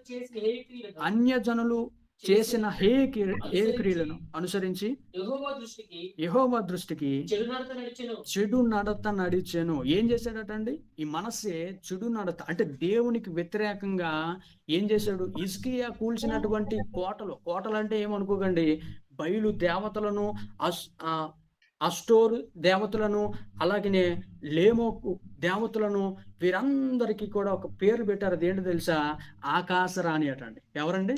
ఆకాశరాణి. ఇది ఇర్మియా గ్రంథానికి ప్రాముఖ్యమైనటువంటి సబ్జెక్ట్. ఎందుకంటే ఈ ఆకాశరాణిని మనం చూడాలి ఇర్మియా గ్రంథంలో. అంటే దేవదూతలు అంటే ఈ దేవునికి విరోధముగా పుట్టుకొచ్చినటువంటి వీరందరికీ కూడా ఆకాశరాణి అని పేరు పెట్టారు. ఈ 12వ సంవత్సరమున ఏం జరిగింది? మనష్షే వచ్చాడు. వచ్చిన తర్వాత ఈయన 12 సంవత్సరాల వయసులో ఏం తెలుస్తుందండి? ఎవరికైనా ఏం తెలుస్తుందా? అంటే మరి ఏం చేస్తున్నాడు, ఎలా చేస్తున్నాడు అని అంటే చుట్టూ ఉన్నటువంటి ప్రజలు మూర్ఖ స్వభావంతో ఉన్నారు కనుకనే, అంటే దేవునికి వ్యతిరేకంగా ఉన్నటువంటి ప్రజలుగా ఉన్నారు కనుకనే మనష్షేని అలాగా తయారు చేసి అలాగా చేయిస్తున్నట్లుగా కూడా మనం అర్థం చేసుకోవచ్చు. కాబట్టి 4వ వచనం ఒకసారి. మరియు నా నామము ఉండునని యెరూషలేమునందు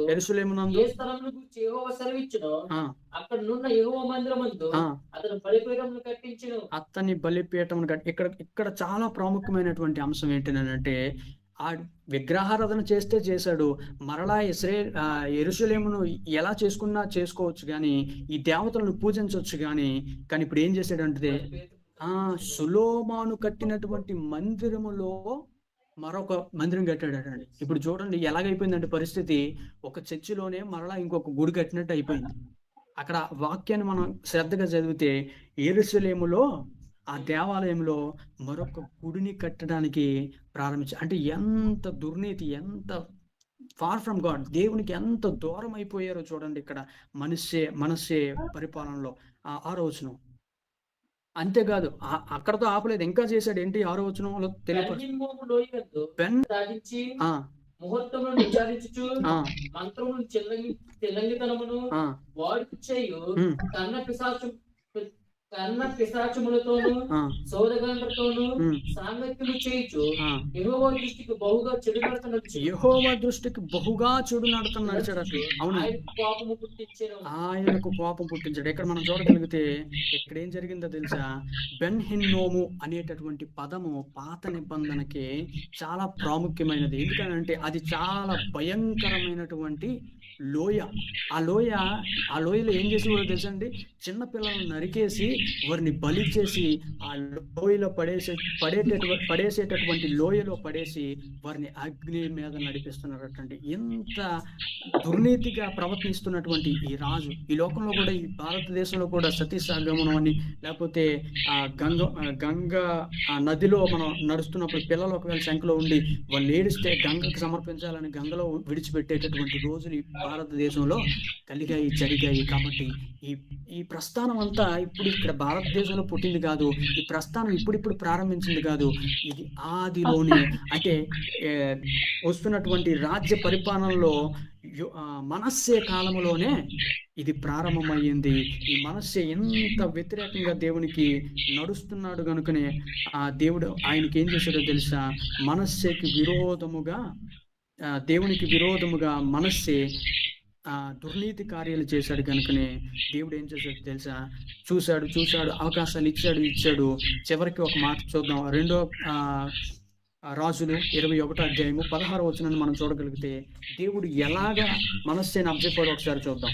ఎవరికి అబ్జెక్ట్ 21:16 మరియు మనస్సే యెహోవా దృష్టికి చెడు నడత నడిచి యోధా వారిని పాపములో దింపినది గాక యెరూషలేమును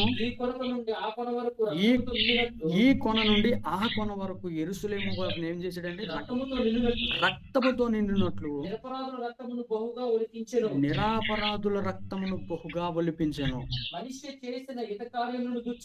ఈ కార్యములను బట్టి దోషమును గూర్చి దేవునికి స్తోత్రం కలుగు. ఇక్కడ మనం చూడగలుగుతాం చరిత్ర, అసలు ఏం చేశాడు, ఎలా చేశాడు, ఎందుకు చేశాడు, దీని వలన వచ్చినటువంటి ప్రతిఫలం ఏంటి అనేటటువంటి విషయాన్ని మనం చూడగలిగితే 33:10వ వచనాన్ని చూద్దాం. 2వ దినవృత్తాంతంలో అందులో చెప్తాడు కదా, అసలు హెచ్చరించాడు దేవుడు, గర్దించాడు, ఆయనకు బుద్ధి చెప్పడానికి అనేకమైనటువంటి ప్రయత్నాలు చేశాడు. కానీ మనస్సు మాత్రం మారలేదండి. యెహోవా మనస్సుకును అతని జనులకు వర్తమానం పంపినను వారు చెవి దేవుని మాట వినలేదు. కాబట్టి యెహోవా అష్షూరు రాజు యొక్క సైన్యాధిపతులను వారి మీదకు రప్పించెను. మనస్సే తప్పించకుండా పోకుండా వారు అతన్ని పట్టుకొని గొలుసులతో బంధించి అతనిని బొబ్బులోనికి తీసుకుని పోయారు. ఇక్కడ చూడండి, ఇప్పుడు ఏమైపోయింది? రాజభోగం అనుభవిస్తున్నటువంటి ఈ మనస్సేకి చివరికి ఏమైపోయింది? దేవుడు చెప్పాడు కానీ ఈయన ఏం చేస్తున్నాడు? ప్రజల రక్తాన్ని ధారపోస్తున్నాడు. యెరూషలేము ఆ చివరి నుండి ఈ చివరి వరకు ఈ దుర్నీతిని చూడలేక దేవుడు ఏం చేశాడో తెలుసా? అష్షూరు రాజును మరలా పిలిచాడు, అష్షూరు చేతికి అప్పచెప్పాడు. ఈ అష్షూరు ప్రజలు బొబులోని దేశానికి మనస్సుని తీసుకొని వెళ్ళిపోయాడు. ఇక్కడ తీసుకొని వెళ్ళిపోయిన తర్వాత ఆ చెరలో ఉన్నటువంటి మనస్సే ఇప్పుడు ఏం చేస్తున్నాడో చూడండి. 11వ వచనం 12. అతడు శ్రమలో ఉన్నప్పుడు దేవుడైన యెహోవా గుర్తొచ్చాడట. మన కష్టాలు శ్రమలు శోధనలు ఇరుకులు ఇక్కట్లు బాధలు నొప్పులు ఇలాంటి తీవ్రంగా ఉంటే మనం ఏం చేస్తామండి? మొత్తం అన్ని మర్చిపోతాం. ఎవరు గుర్తొస్తారు అప్పుడు? దేవాతి దేవుడే గుర్తొస్తాడు. ఇలాగా బాగా ఉన్నప్పుడు, సుఖంగా ఉన్నప్పుడు, చేతుల అధికారం దేవుడు ఇచ్చినప్పుడు పరిపాలన చేస్తున్నప్పుడు మంచిగా పరిపాలన చేయలేదు, కానీ ఈ శ్రమలో ఉన్నప్పుడు యెహోవా దేవుడు గుర్తొచ్చి ఏమంటున్నాడు ఇక్కడ, యెహోవాను బతిమాలుకొని యెహోవాను బతిమాలుకొని తన పితరుల దేవుని సన్నిధిని బహుగా తగ్గించుకొని తన్ను తాను ఇప్పుడు తగ్గించుకుంటున్నాడట. ఆయనకు మొరలిడగా ఆయన తన విన్నపములను ఆలకించి ఆయన తన విన్నపములను ఆలకించెను, యెరూషలేమునకును యెరూషలేమునకును. అతని రాజ్యములోనికి ఒకసారి ఆగండి అక్కడ. ఇక్కడ మనం చూస్తున్నాం కదా, దేవుడు ఎంత మెర్సిఫుల్ గాడ్. మనం మెర్సీ అని కొన్ని వర్డ్స్ మనం యూజ్ చేస్తాం. దేవుడు కృపామయుడు, దయామయుడు అని ఈ లోకం అంతా తెలుసండి. లోకంలో ఉన్నటువంటి వారందరికీ, హిందువులు, సిక్కులు, జైన్లు, ఏ మతమైనా సరే, దేవుడు ప్రేమమయుడు, కృపామయుడు, దయామయుడు సింపుల్ గా మాటలకు మనం అనుకుంటా ఉంటాం. కానీ ఇక్కడ చూడండి, ఈ అస్సూరు చెరకు అబ్జెప్పక మునిపే, బబులోనులకు తీసుకొని వెళ్ళక మునిపే దేవుడు మనస్సే జీవితాన్ని చూశాడు. మనస్సే జీవితం ఎలా ఉందటండి, యెరూషలేము ఆ కొన నుండి ఈ కొన వరకు రక్త ప్రోత్సాహంతో జరుగుతున్నటువంటి ఈ ప్రక్రియను దేవుడు చూసి మనస్సేని అబ్జెప్పినప్పుడు, అప్పుడు బుద్ధొచ్చి మనోడు ఏం చేశాడు, దేవునికి ఇష్టకరంగా జీవించాలని దేవుని బాటలోనికి అప్పుడే వచ్చినప్పుడు దేవుణ్ణి అడుగుతున్నాడు, దేవా నన్ను క్షమించు ఇదేదని అడిగితే దేవుడు ఏమన్నాడటండి, ఆ మాట చదవండి. దేవుడు ఏమన్నాడు, ఇప్పుడు క్షమించేశాడు. ఆయన మొరలిడగా ఆయన అతని విన్నపమును ఆలకించి యెరూషలేమునకు తన రాజ్యమునకు మరలా తీసుకొని వచ్చినప్పుడు యెహోవా దేవుడై ఉన్నాడని మనస్సుకి అర్థమైంది. యెహోవా దేవుడే నిజమైన దేవుడు అని ఏం చేస్తున్నాడు, మరలా మంచి బాటలోకి వచ్చేసాడు. కానీ అక్కడున్న ప్రజలు మాత్రం ఈ మనస్సే మారినటువంటి, మనస్సే కదా చెప్పాడు, ఇలాగ చెయ్యండి, అలాగ చేయండి, దేవదూతలను విగ్రహారాధన చేయండి, ఆకాశ రాణిని పూజించండి, అంటే బయలు దేవతలను పూజించండి, అసూరు దేవతలను పూజించండి, లేమోకు దేవతలను పూజించండి, ఇవన్నీ దేవతల్ని పూజించండి అని చెప్పినటువంటి ఈయన మారిపోయాడు ఇప్పుడు. కానీ ప్రజలు మాత్రం అలాగే ఉండిపోయాడు. కానీ 20వ వచనం అక్కడ మనం చూద్దాం ఆయన మరణాన్ని. మనస్సే మరణం. తన పితరులతో కూడా నిద్రించి తన నగరమునందు పాతి పెట్టబడెను. అతని కుమారుడైన ఆమోను అతనికి మారుగా రాజా. ఇప్పుడు ఎవరు వచ్చారటండి, ఫస్ట్ ఎవరు వచ్చారు, హిజ్కియా ఉన్నాడు, మంచి పరిపాలన చేశాడు. ఏం చేశాడు, విగ్రహాలన్నిటిని కూడా ధ్వంసం చేసేసాడు. కానీ మరలా తన కొడుకు అయినటువంటి మనస్సే వచ్చాడు. ఈ మనస్సే ఏం చేశాడు, ఇప్పుడు వాటన్నిటిని మరలా రీబిల్డ్ చేశాడు, మరలా కట్టాడు. అసలు ఏంటి, యెరూషలేము దేవాలయంలోనే మరలా వెళ్ళి గుడి కట్టాడు. అంత దేవునికి విరోధమైనటువంటి క్రియలుగా మారిపోయినటువంటి ఈ మనస్సే ఇప్పుడు ఏమైపోయాడు, మారిపోయి మంచి మరణాన్ని పొందాడు. కానీ ప్రజలైతే మారలేదు. గుర్తించుకోండి. ఆ తర్వాత వచ్చినటువంటి వాడే ఆమోను. ఈ ఆమోను ఏం చేశాడో తెలుసా, 22 సంవత్సరాలకు ఆ రాజు పట్టాన్ని తీసుకున్నాడు.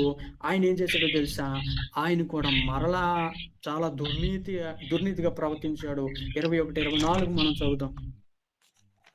21వ వచనం 21వ వచనం నుండి 24వ వచనం, 33వ అధ్యాయమే. రైట్. ఆమోను ఏలన ఆరంభించినప్పుడు 22 ఏళ్ల వాడే యెరూషలేములో 2 సంవత్సరాలు ఏలాడు. అతడు తన తండ్రి అయిన మనస్సే నడుచున్నట్లు, యెహోవా దృష్టికి చెడినట్టు నడిచినట్లే నడిచెను. తన తండ్రి అయిన మనస్సే చేయించిన చెక్కుడు విగ్రహములన్నిటికీ బలులు అర్పించాడు, పూజించాడు. తన తండ్రి అయిన మనస్సే యెహోవా సన్నిధిని ఈ ఆమోను అంతకంతకు ఎక్కువ ద్రోహ కార్యములు చేయుచు వచ్చెను. అతని సేవకులు అతని మీద కుట్ర చేసి అతని నగరమునందే అతన్ని చంపగా దేశ జనులు ఆమోను రాజు మీద కుట్ర చేసి వారందరిని హతము చేసి అతని కుమారుడైన యోషియాను రాజుగా నియమించిరి. అతని స్థానమందు రాజుగా నియమించి. ఇక్కడ మనం అర్థం చేసుకోవాల్సిన విషయం ఏంటంటే, ముందు ఎవరండి? మనస్సే ఉన్నాడు, మనస్సే ఏలాడు, చాలా చెడుగా ప్రవర్తించాడు. చివరికి దేవుని మనసును తెలుసుకున్నాడు, కానీ ప్రజలైతే మరలా తిరిగి రాలేదు. కానీ మనస్సేకు పుట్టినటువంటి ఈ ఆమోను ఏం చేశాడటండి? ఇంకా దేవునికి దూరంగా వెళ్ళిపోయాడు.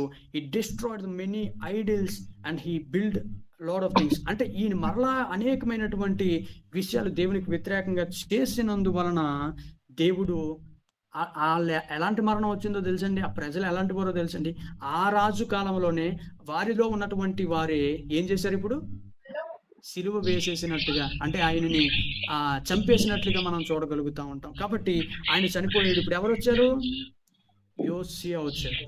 ఎవరండి?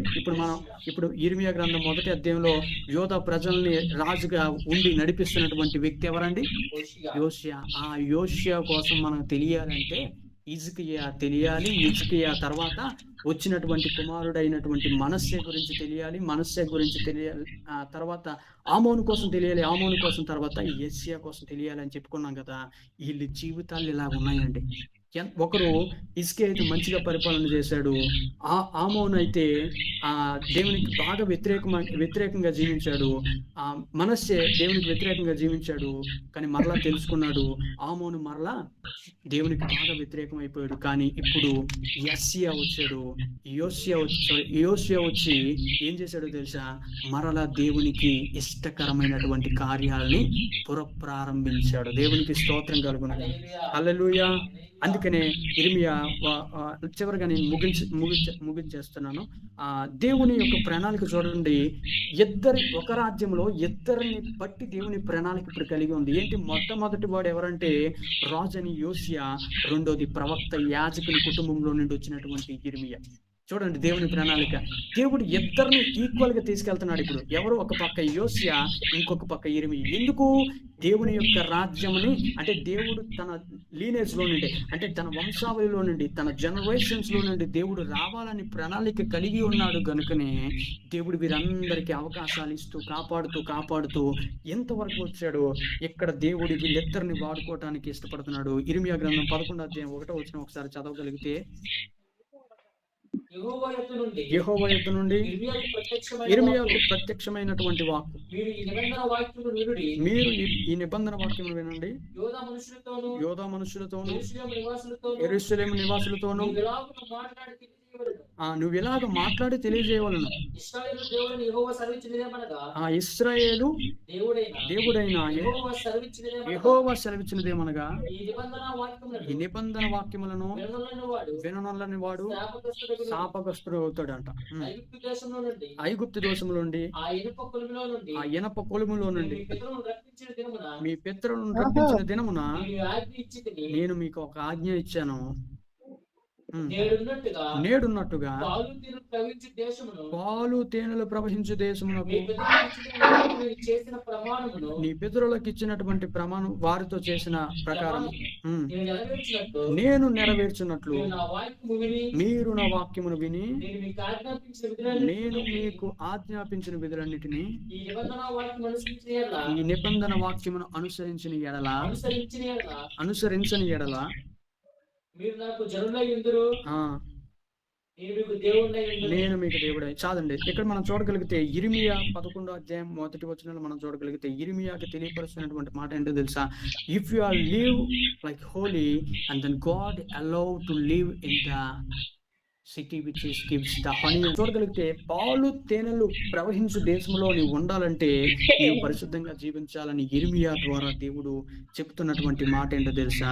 మీరు ఇలాగ జీవించాలని ప్రజలందరికీ చెప్తున్నారు. ఇక్కడ ఆ ప్రజలు మరలా కొంతమంది దేవునికి వ్యతిరేకంగా అవుతున్నటువంటి విషయాన్ని మనం చూడదు. అందుకనే యోషియా ఇక్కడ ఏం చేశాడో తెలుసా గురించి ఒక గొప్ప మాట, ఆ మాట చెప్పి నేను ముగిస్తాను. 34వ అధ్యాయము 8వ వచనాన్ని మనం చూడగలిగితే యోషియా ఇక్కడ ఏం చేస్తున్నాడో తెలుసా?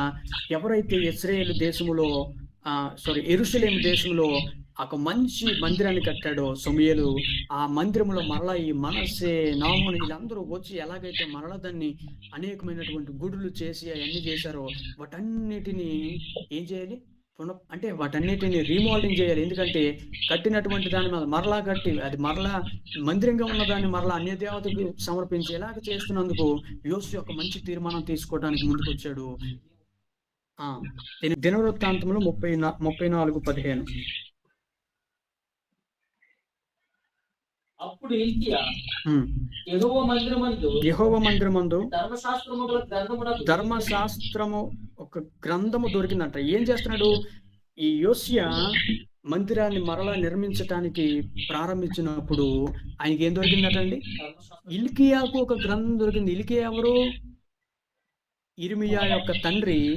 ఆ తండ్రికి ఒక గ్రంథం దొరికినప్పుడు ఆ గ్రంథాన్ని తీసుకొని వచ్చి ఎవరికి ఇచ్చారు? రాజు అయిన యోషియాకి ఇచ్చినప్పుడు యోషియా అన్నాడు అది చదివి వినిపించమన్నప్పుడు అది చదివినప్పుడు యోషియా ఏం చేశాడో తెలుసా?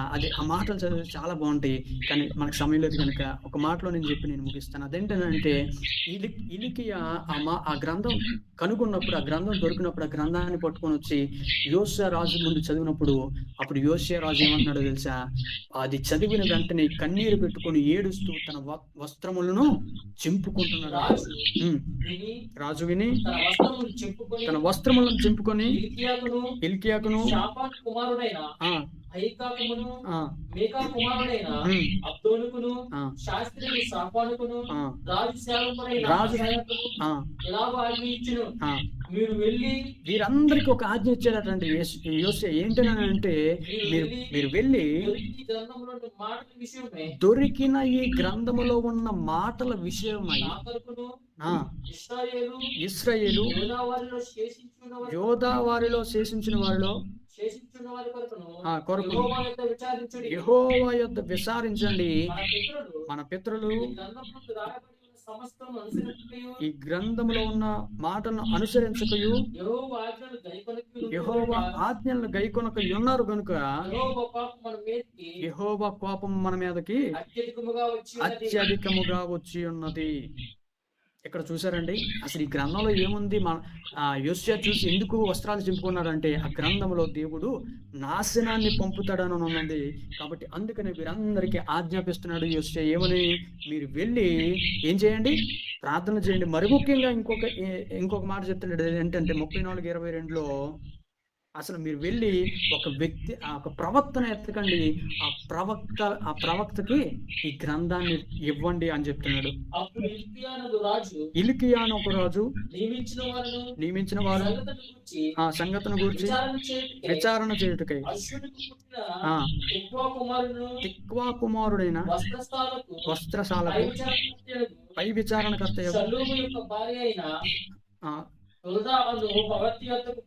హుల్దా ఒక్క ప్రవక్త యొద్దకు పోయారంట. అవును, ఆగండి. ఇక్కడ హుల్దా అనేటటువంటి ప్రవక్త రాలు. అంటే హుల్దా అనేటటువంటి ఎవరండి? ప్రవక్తి. అంటే ఒక స్త్రీ ప్రవక్తగా ఉంది. ఎవరి కాలంలో? యోషియా కాలంలో. ఎవరితో ఉన్నారు? ఇక్కడ ఇర్మియా ఎలాగైతే ప్రవక్తగా నియమింపబడ్డాడో అక్కడ దేవునికి ఇష్టకరంగా ఒక స్త్రీ ఉంది. ఆ స్త్రీ కూడా ప్రవక్తరాలుగా ఇక్కడ పిలవబడుతుంది. ఇప్పుడు మనకి ఎవరికి తెలియదండి ఈ హుల్దా అనేటటువంటి మాట, కానీ ఇక్కడ మనకి జ్ఞాపకం చేస్తున్నాడు దేవుడు తన పరిచర్య చేయించటానికి, దేవుడు తన నామమును నియమించటానికి, దేవుని కొరకు ఎదురు చూస్తున్నటువంటి వారిని దేవుడు ఎన్నడూ విడిచిపెట్టడు. అందుకనే 24వ వచనం 34వ అధ్యాయం 24వ వచనంలో చెప్తున్నటువంటి మాట ఆలకించండి. ఈ స్థలము మీదకి దానికి హుల్దా అనేటటువంటి ప్రవక్తరాలు ఇప్పుడు సమాధానం చెప్తుంది. ఏమని? ఆ గ్రంథంలో ఏముందో విషయాన్ని తెలియపరుస్తుంది. దాని కాపురస్తుల మీదకి యోధారాజు సముఖమున చదివి వినిపించబడిన గ్రంథమునందు రాయబడి ఉన్న శాపములన్నిటిని రప్పించెదను. వారు నన్ను విసర్జించి ఇతర దేవతలకు ధూపము వేసి తమ చేతి పనుల వలన నాకు కోపము పుట్టించి ఉన్నారు గనుక ఈ స్థలము మీద మితి లేకుండా కుమ్మరింపబడును. నా యొద్దకు నా యొద్ద ఇది చాలండి, ఇంకా చాలా ఉంది కాబట్టి నేను ఒక మాట చెప్తాను. ఇప్పుడు ఏంటంటే హుల్దా ప్రవక్తరాలు చెప్తున్నటువంటి మాట ఏంటో తెలుసు సూటిగా, మీ మీదకి నాశనాన్ని దేవుడు రప్పించబోతున్నాడు. ఈ విషయాన్ని డైరెక్టర్ గా ఎవరికి చెప్పాలి? యోధా దేశ ఉన్నటువంటి ప్రజలందరికీ చెప్పాలి. ఏమని? ఆలయం దగ్గరికి వెళ్ళి చెప్పాలి, గంభీరంగా చెప్పాలి. ఇవన్నీ చెప్పాలంటే స్త్రీ వాళ్ళు కాదు కాబట్టి ఎవరు కావాలి? ఒక ధైర్యమైనటువంటి ప్రవక్త కావాలి. ఈ ప్రవక్త ఎవరంటే ఇర్మియా. ఇర్మియా ఎక్కడున్నాడండి? మొదటి వచనాలు మనం చూసాం. ఎక్కడున్నాడు? బెన్యామీను దేశం యెరూషలేము పట్టణముకు 3 మైళ్ళు దూరంలో అనాతోతు అనేటటువంటి గ్రామంలో ఉన్నాడు. కానీ ఇక్కడ దేవుడు హుల్దా అనేటటువంటి ప్రవక్తరాలు ద్వారా ఆ దాచి ఉంచబడినటువంటి గ్రంథంలో ఉన్నటువంటి అర్థాన్ని చెప్పి ఇర్మియా యొద్దకు చేరేంత వరకు కూడా దానికి ప్రయాసపడ్డారు. అది అయిన తర్వాత ఇర్మియా చెప్పినటువంటి ఆ మాటలు చెప్పాడు అంటే నేను కన్క్లూజన్ ఇచ్చేస్తున్నాను. ఏంటంటే ఇర్మియా చివరికి ఆ మాటలను తెలియపరుస్తున్నాడు అనమాట. ప్రజలందరికీ తెలియపరుస్తున్నప్పుడు దేవుడు వారి కొరకు మారుతారని దేవుడు ఏం చేశాడు తెలుసు? 136 సంవత్సరాలు దేవుడు వారి కొరకు మరలా వేచి ఉన్నాడు. కానీ వారు ఎంతకి మారలేనందున 700 క్రీస్తు పూర్వం 722లో ఏం చేశారో తెలుసండి? ఆసోరుకి మరలా ఏం చేశారు? అబ్జెక్టిసినట్లుగా మనం చూడగలుగుతాం. అందుకని 70 సంవత్సరాల బొబ్బులోని చెరలో ఉండిపోయారు. మరలా దేవుడు ఇర్మియాని అప్పుడు వాడుకోవడానికి దేవుడు ప్రారంభించారు. అసలు ఇర్మియా వృత్తాంతం చూడండి ఎంత ఉందో.